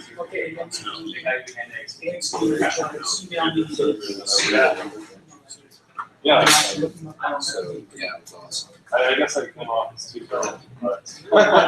No, I think it's all emerging, realm. I think it's all emerging, and it's just this, coming together.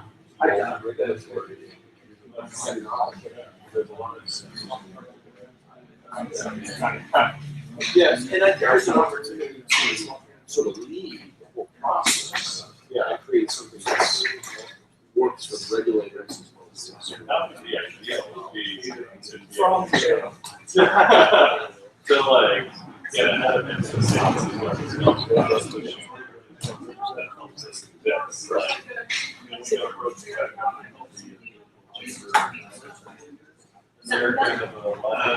Yeah. So more just enjoy. Company goes, I think our company kind of presents a unique opportunity where we're different. I mean, we hold customer funds, but it's for a short term. Yeah. So they want to enjoy. Yeah, I chose not to because it would add visibility and make us more of a target. That's a good problem when you never want to be the first guy to make something all of the things. Yeah. The more important is you're unique, publicly, and you're definitely positive. Well, Yeah. you want to be first if you are actually, you can get that first move advantage. Yeah. Well, you don't even necessarily have that. It's really The guy who does it the best. does the best and gets the most adoption. If you can get that momentum, that advantage. That's still like that program now. Like, there's a really that's because of that. Yeah, Google Wall. Yeah. There's all sorts of stuff that is the one you want. There's incorporated and they have the upgrade they push that new field. That's why it's okay. We push that new that's they're creating that market. They're not as fast as the smartest. Otherwise, you have to go, otherwise you have to go and that's just going to be surface. Because that will come on the open, everything. So if you have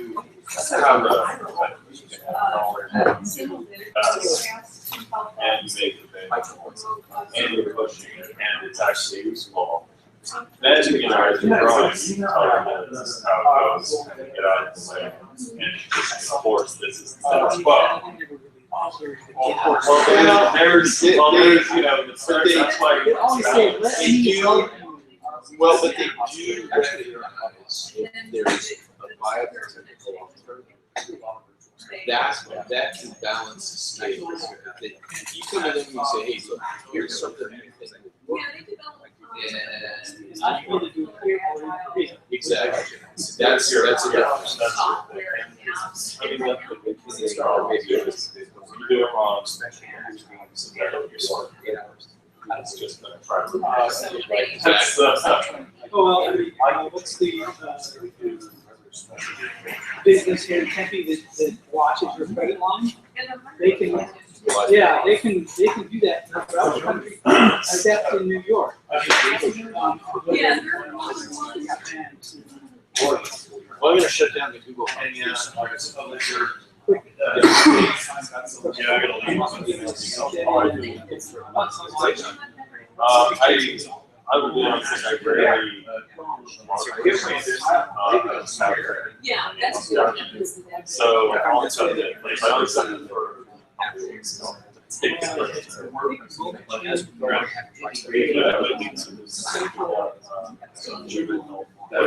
Yeah, I will. Most definitely.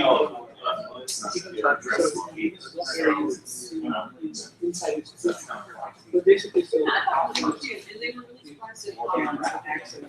They gave me. That's right. I asked people to stick their socks on it. Thank you. But now it's. Yeah. Awesome. It's actually. I don't know if you get to stay. You just want to go through the setup. I just want to walk on. Yeah. Well, I don't have much skill set.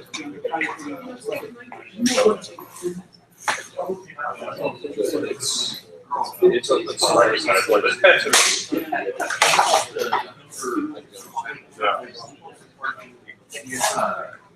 So let me shut down the.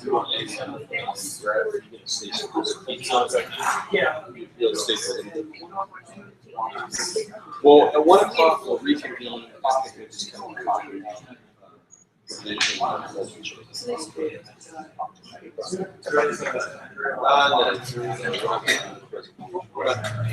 Well, I was, Ray has offered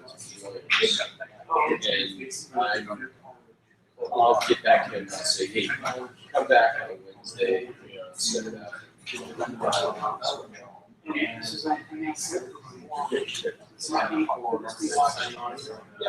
That's all we're doing.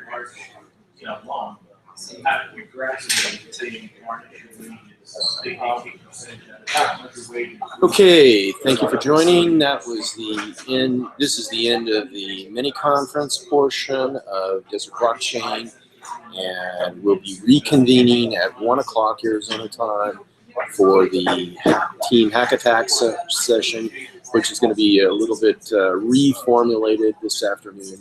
Basically, it's just going to be one team, and we'll be walking through some provision in a multi-chain, it looks like, and just sort of experimenting with that. So thank you very much for your interest, and plan to join us again.